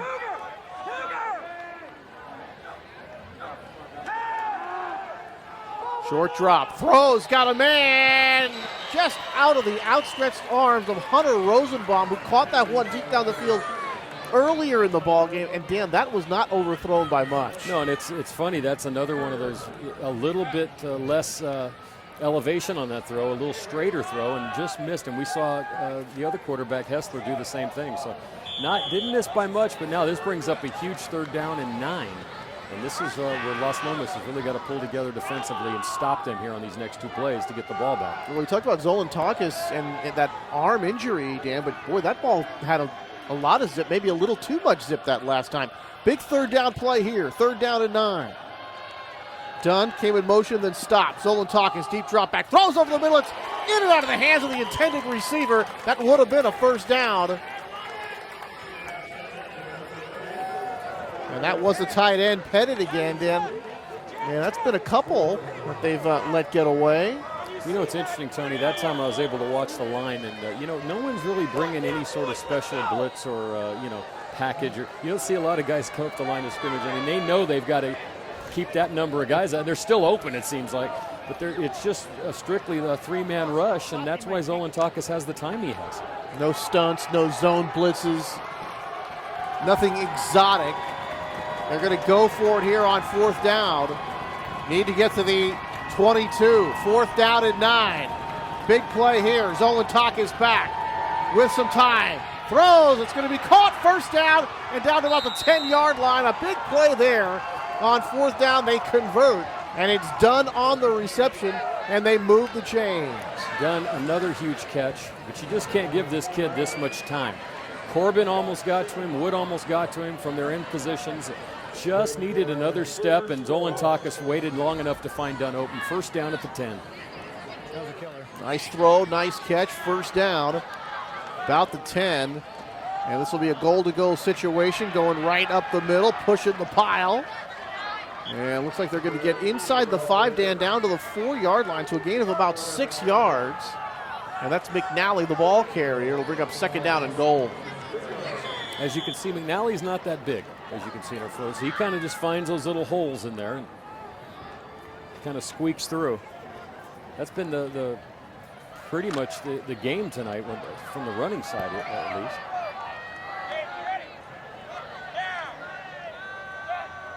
Campolindo trying to reclaim a 2-touchdown lead. Handoff, McNally again. He's going to be stopped a little bit short, about the 2-yard line. Uh-oh. Las Lomas is pointing like they have the ball. And Las Lomas thinks they have the ball, but they are not signaling first down. Las Lomas are the officials. And Wood knows something that we don't. Wood, because I don't think he would act that way, and he knows that the ball came out and no one else saw it but him. Because he just knows. They did not see that. Can we go to replay? No. Third down and goal. Operating from just outside the 2-yard line. Zola under center. Here comes the fullback in motion. Handoff. Trying to push the pile, and Campo thinks it's a touchdown. Do the officials agree? Yes, they do. Touchdown, Campolindo.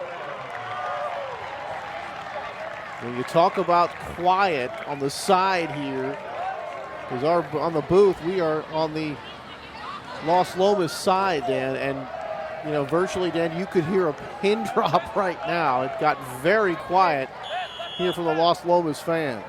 I think that time they handed the ball off to Ramoto, who got that one in from 2 yards out. Quite a pile at the end, Tony. And Tizana, and he is able to knock this one through. So the extra point is good. And with 10:02 to go here in the fourth quarter, it's again a 2-touchdown lead for Campolindo. 28-14, Cougars. Well, that big, the conversion on third down, that was the big play there. That was the big play that kept the drive alive. Dunn has been absolutely huge here tonight, Dunn has Dan. been unbelievably huge. And you thought early in the game when Rye went out, who is their #1 receiver, you would think, wow, that's going to be a blow, but it hasn't been. These guys have more depth at wide receiver than the 49ers. Yeah, so the 4th down and 9 reception by Dunn. He also had that TD catch, Dan, back in, I think, took over at the 50-yard line after the Las Lomas Knights had turned the ball over on downs. Campolindo able to take it in thereafter. So Dunn had the big catch for the touchdown there, and then on the 4th and 9 moments ago, able to make the catch to get the first down. So he could be one of our, possibly, our player of the game. He's done a good job and made some defensive plays as well. All right, Campo set to kick off. Good high end-over-end kick, and that'll be into the end zone for the automatic touchback.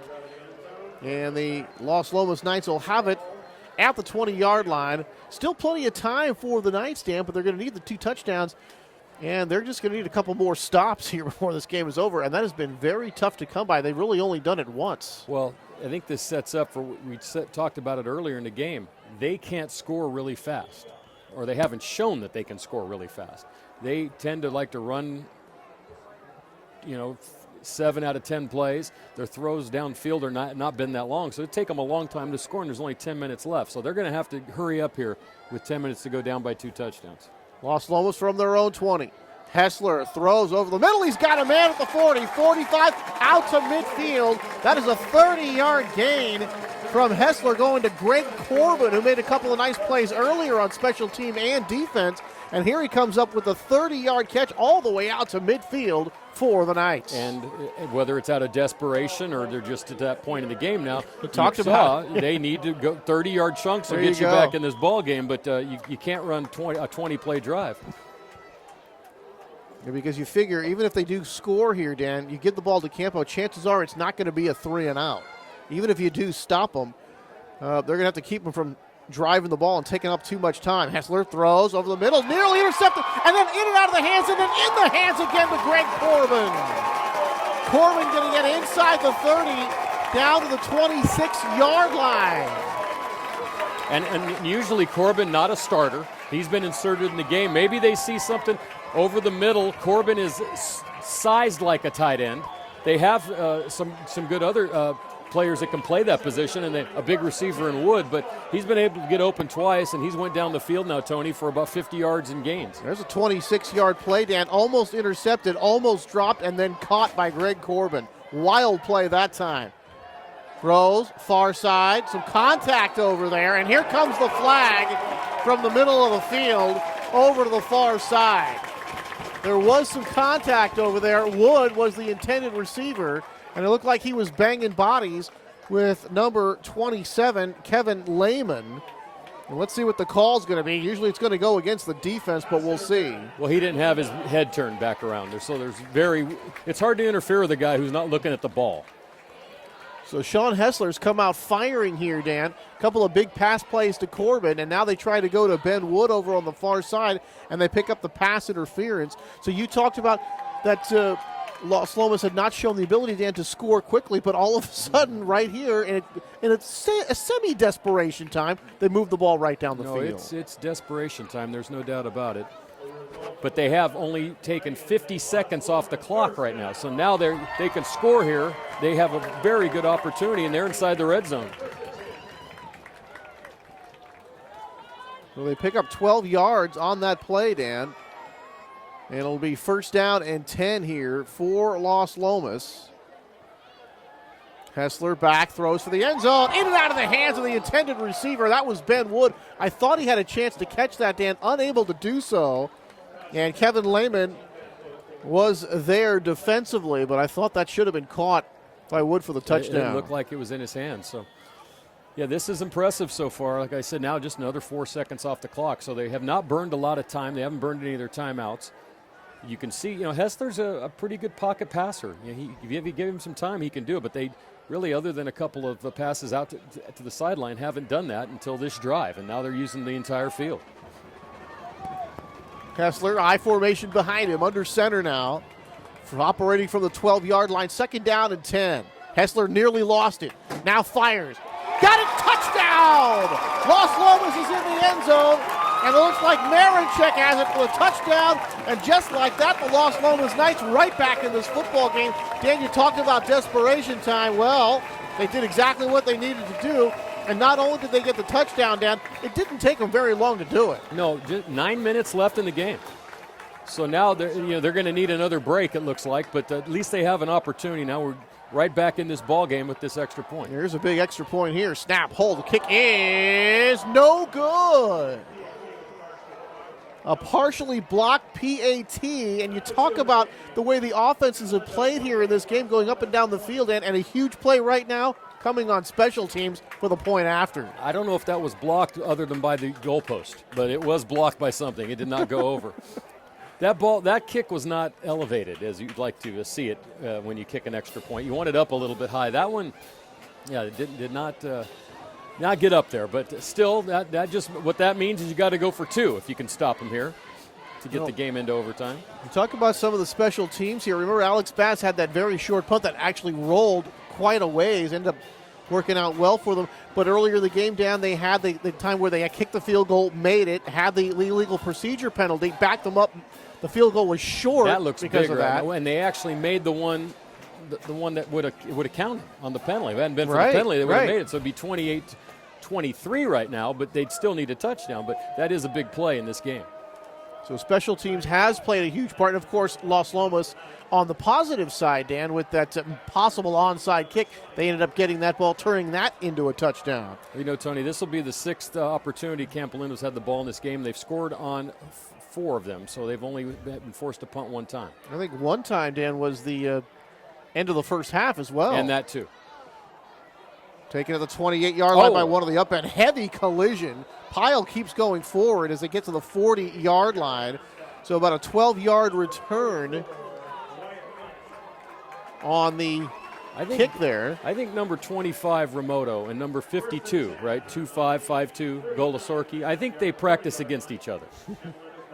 Because those two guys they don't go down. They require a element of tackle and hitting to get you on the ground. Because those guys are just bowling balls. Coming down a hill real fast. You see guys take that big hit and continue to go forward.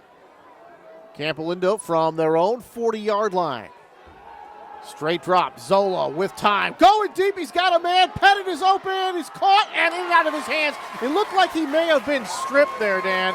Let's see. Number 3 for the Knights is Adam Menkes, the 5'8", 160-pound senior, Dan. And I think he got a hand in there and forced that drop.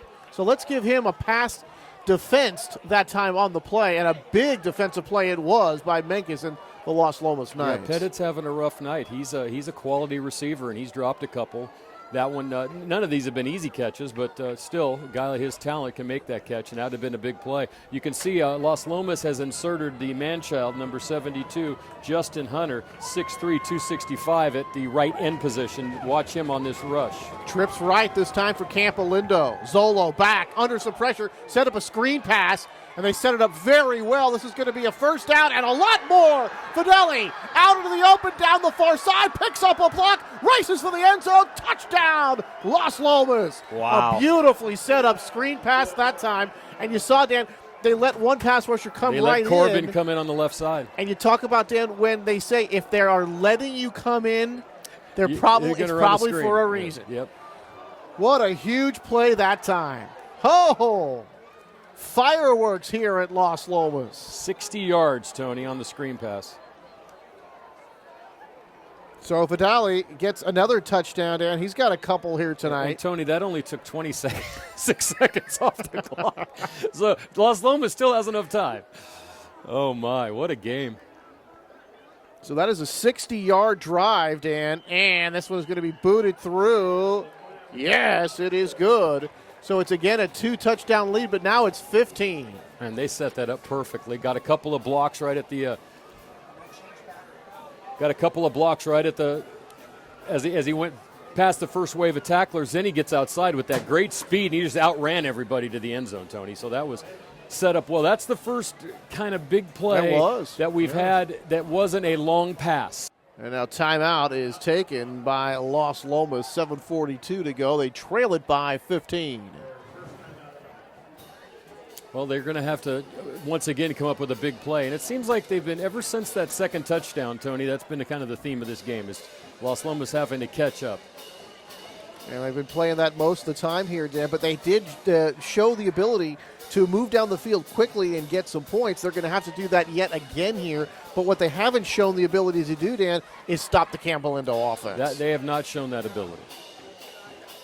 And that will probably be if they lose this game, that'll come back to haunt them, because, as you mentioned, they've only forced them to kick once, and the clock ran out at the end of the half. Other than that, 5 touchdowns. And Campolindo just looks like a team that's this team might be going, the thing about being in the state championship game once is it gets you on that radar. It's hard to get on that radar unless you wear the green and white of the Spartans over there on Treat Boulevard. But Campolindo's on that radar now. So they go undefeated. They're going to have a good shot at going to the state championship again this year. 3rd down and 10. Las Lomas, you'd figure, Dan, there's going to be 2-down territory here, no matter what happens on this play. Hessler back, buying time with his feet, airs it out. Dunn's going to make the catch and the interception here, going backwards, trying to get away. He's going to be hit and tackled. Carrigu come up to make the stop, but Dunn with a pretty nice return. It gets onto the Knight side of the field at the 49-yard line. Campolindo will take over there, and now it's a situation where they can really burn a lot of time here. Yeah, I think in your post-game interview, if this is where you're going to be looking for some candidates, Dunn and Zolantakis are the 2 guys. So, boy, that was really aired out by Hessler, completely overthrown, and Dunn actually looked like the intended receiver who was out in front of the defense. Great punt. So basically where they would have ended up anyway, Tony. So from midfield now, Zolantakis and this very potent Campolindo offense takes over with 7:31 to go here in the game. They run right up the middle, pick up several yards, 8, maybe 9. Bring up a couple of yards short of the first down. I'm surprised at the depth. You know, they have a couple extra guys as wide receivers that made big plays. They have a good backup running back. They just keep rolling at you. You got to wonder what you got to do to stop them. That's one thing they don't pay me to figure out, Tony, is how to stop them. How do you stop this offense, which is just so potent and basic? I mean, one thing, they don't make mistakes. That's a mark of a Kevin Macy team. They do not make a lot of mistakes. Now we got offsides. They're going to get 5 more yards. They're going to get a first down. But you really never see them, and we covered them now for over 10 years.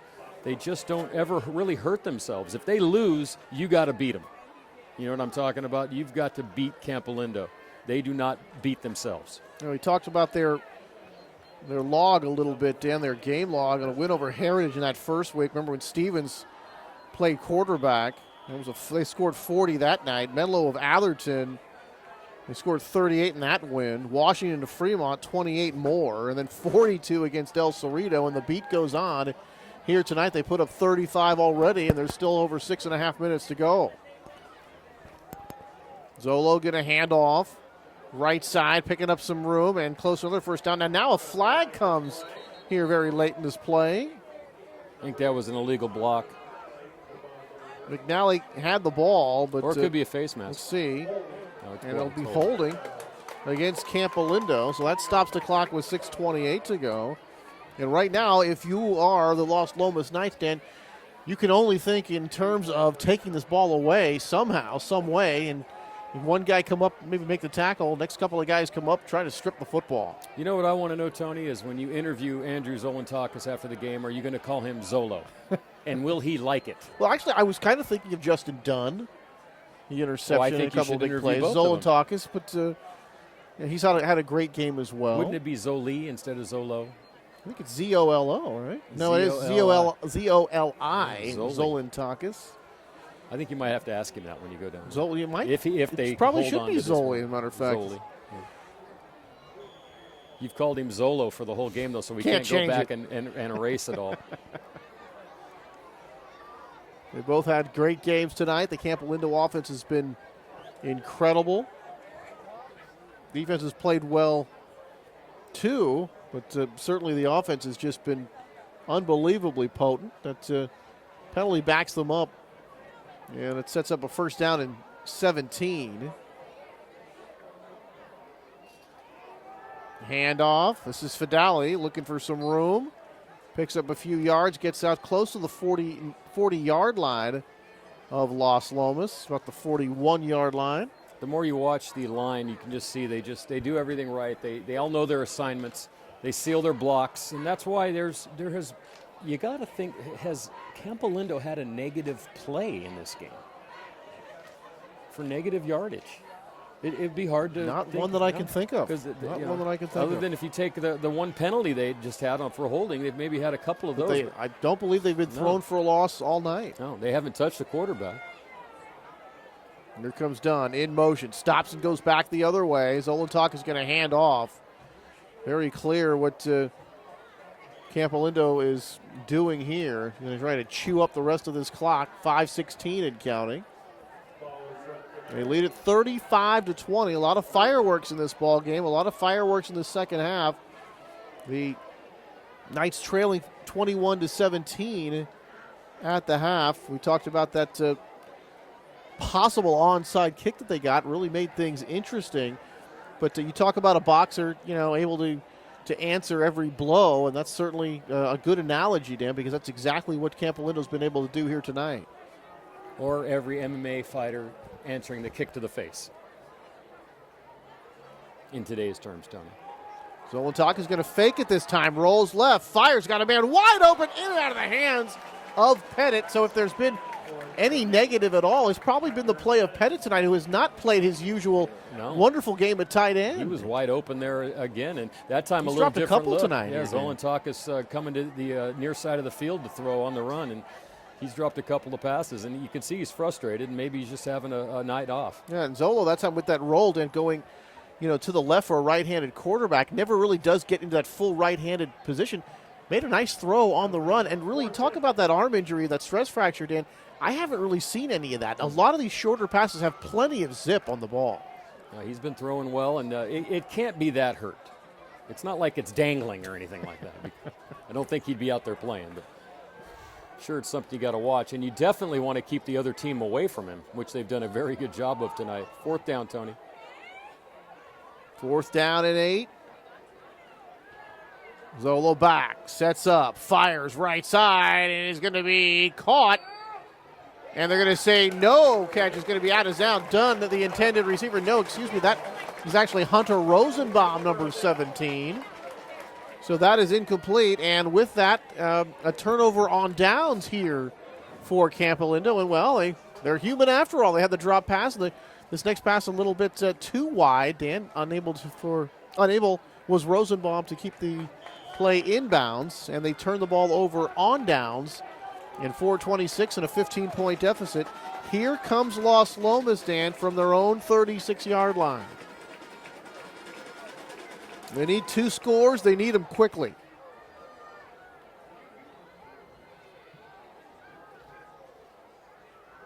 Hessler back, under some pressure, gets some pressure up the middle. Running away, fires, he's got a man. It's Greg Corbin out across the 45 to about the 47-yard line. So a nice game there. Greg Corbin quietly having himself a nice game on both sides of the ball, and that one play on special teams, Dan. That was interesting that time, Tony. If you noticed, Hessler, as he came out of the pocket, he had to look down at the fallen linemen around him, and he kind of stepped through him before he got out there. It's not something you normally do because that usually gets you caught, but he made a nice play once he got out of that trouble. Very nimble feet, Dan, and always – I like the way he keeps his eyes downfield. Under some pressure here as they come with the blitz. Now he's under pressure, and they will drop him this time. Well, they get to him here. They had the blitz coming off the corner that time, Dan. And Peter Golosorki there, and also Jack Schertz, number 56. We call his name a couple of times. But that time they did draw up the blitz that time, and it was very effective, even though the blitzer didn't make the sack. But he forced the quarterback to put the ball back down, look and try to run around, and by that time, the other defenders were there. Forced him back inside, and Golosorki's played a nice game on defense for the Campolindo Cougars. Hessler rolls right, throws. This one is going to be picked off at the 32, running around, cross the field, 45, looking for some blockers, coming back the other way, going back to the 40. And then hit and dropped out across the 45 to the 46-yard line. Tiger Garcia with the interception and the very long return. He kind of ran around a lot that time. But they get the interception. Second interception of Hessler here in the second half. And that really should just about do it with 3:06 to go. We said earlier, this is on the Campolindo side, but you could see it even on this side of defense. Garcia, safety, sitting down that time. And taking away the lane that the wide receiver for Las Lomas was taking, and second interception here late in the ball game. And it just kind of goes to show you what you got to do to beat this team. You can't make mistakes. They certainly don't make a lot of mistakes. And you can see tonight, Las Lomas has played a pretty good game, but Campolindo just a bit better tonight. Just a bit better indeed. Running right up the middle here as we take under 3 minutes to go. And was this ball out? Las Lomas thinks it's out, and the officials might think so as well as they unpile them. No signal yet. Now they're going to signal second down. Oh, no way. What? Looks like it will be second down. Well, the Knights thought the ball was loose. And this ball is still going to belong to Campolindo.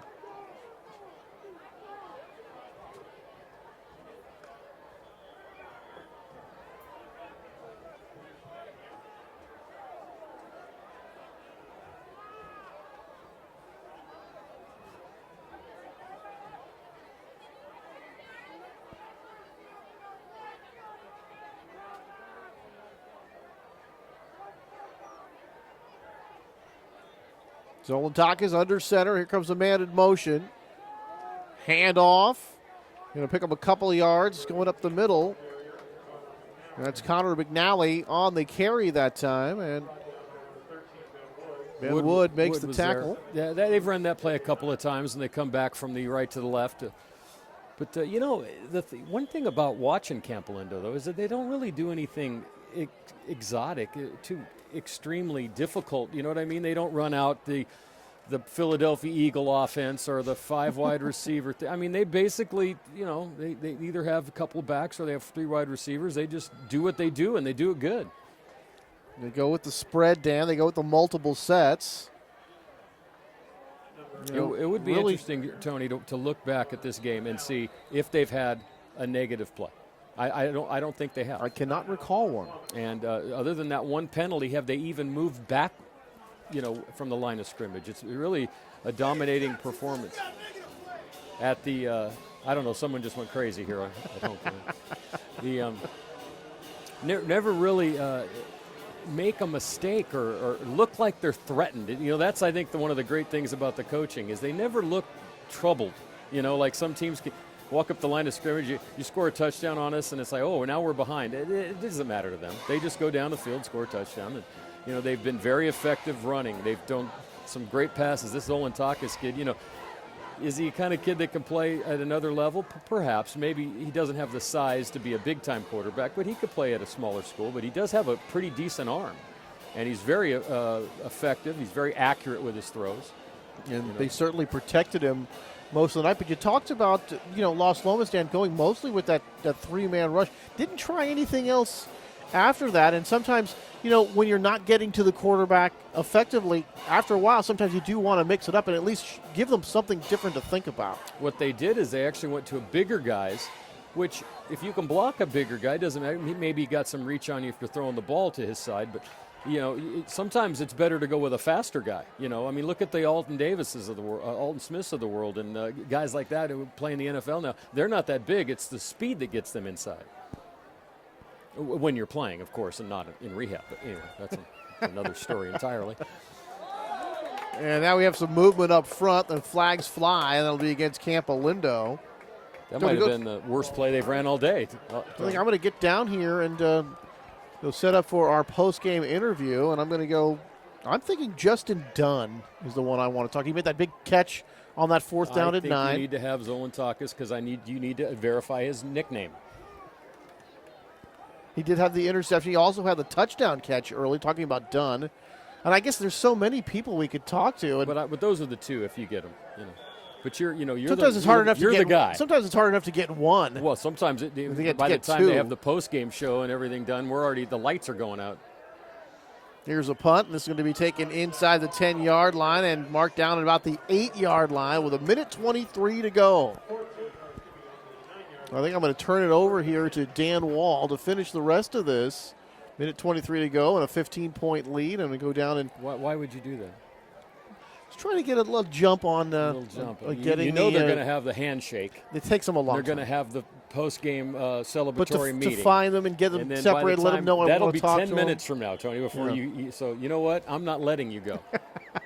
You're staying. And look who's here Coach tonight. Rongero, the Riverboat Gambler. There he is. Yeah, Las Lomas High School, never far from his heart, I'm sure. Well, he's a teacher here. Well, I meant the football team. He sees them every day. He's a PE teacher. Hit and sacked is Hessler. And rubbing salt into the wounds. We tick down to minute 6, minute 5 and counting. And just can't say enough about this Campolindo team, Dan, as they move on. We can go on. They'll be 7-0. They haven't lost a game in the DFAL since 2010. This is their 3rd consecutive victory over Las Lomas. They now have an inside track to an unbeaten season. If they win in the playoffs and win the NCS championship, they might have a very good chance of going back to state. Hessler throwing long, and there's Dunn with interception number 2. I think Dunn's the guy. And that time, Dan, Dunn. He was just playing center field that time and went out there and made the catch. They're not running anything underneath. It's just like they're go as far as you can. Don't go as far as their safety, but I'll throw it, and then the safety's right there. I'm not the smartest guy when it comes to all this football stuff. I do the best I can, but that's pretty much what's been happening here in the fourth quarter. Well, a tough one here for Las Lomas, Dan, but as you said, they are more than likely going to make the playoffs, as they do seemingly every year. Well, they have a shot at a 7-3 season. They could be a 2 or 3 seed, and that maybe a 4 seed. Final half minute of the ball game. Very competitive ball game through most of this, and even these last few minutes, it's only been a 2-score difference, but it just, you had that point, Dan, where you just felt that if Campo really needs to move the football, they're going to do it. And the screen pass was the final nail in the coffin. Yeah. That ended it for us. And so Campolindo wins, and they're undefeated. 3 more games, and we'll see where this all ends up, Tony. I just want to remind everyone, in 3 weeks, we're going to cover the Northgate Clayton Valley game, which is another game that could be a league title type matchup. So look for that in your local listings. And just to wrap this one up, I want to thank the coaches, thank both teams for everything. They were very kind in their time this week, and look forward to seeing Campolindo again down the road. And we'll be back here with a post-game interview right here on Walnut Creek TV. Campo 35 and the Knights 20, a final here from Las Lomas High School. Stick around, everybody. You're watching Walnut Creek TV.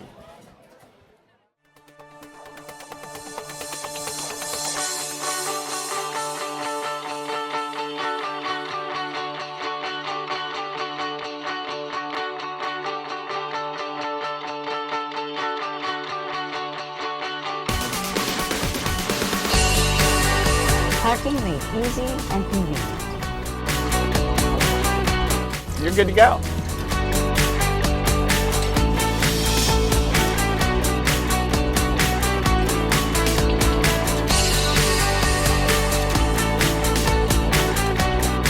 Now that was easy.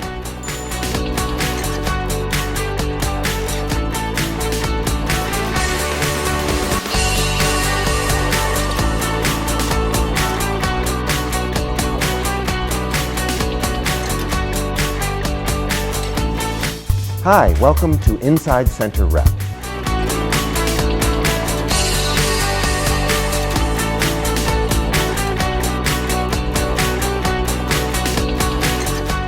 My name is Carrie Lederer, and I'm the curator of exhibitions here at the Bedford Gallery.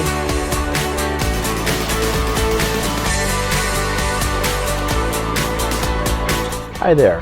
Welcome to Get Lit.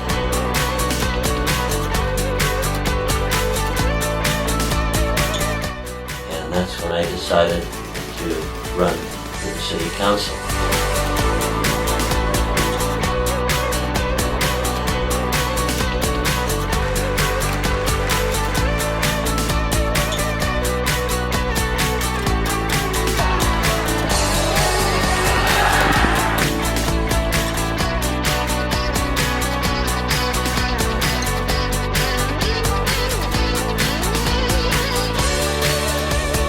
This is so exciting.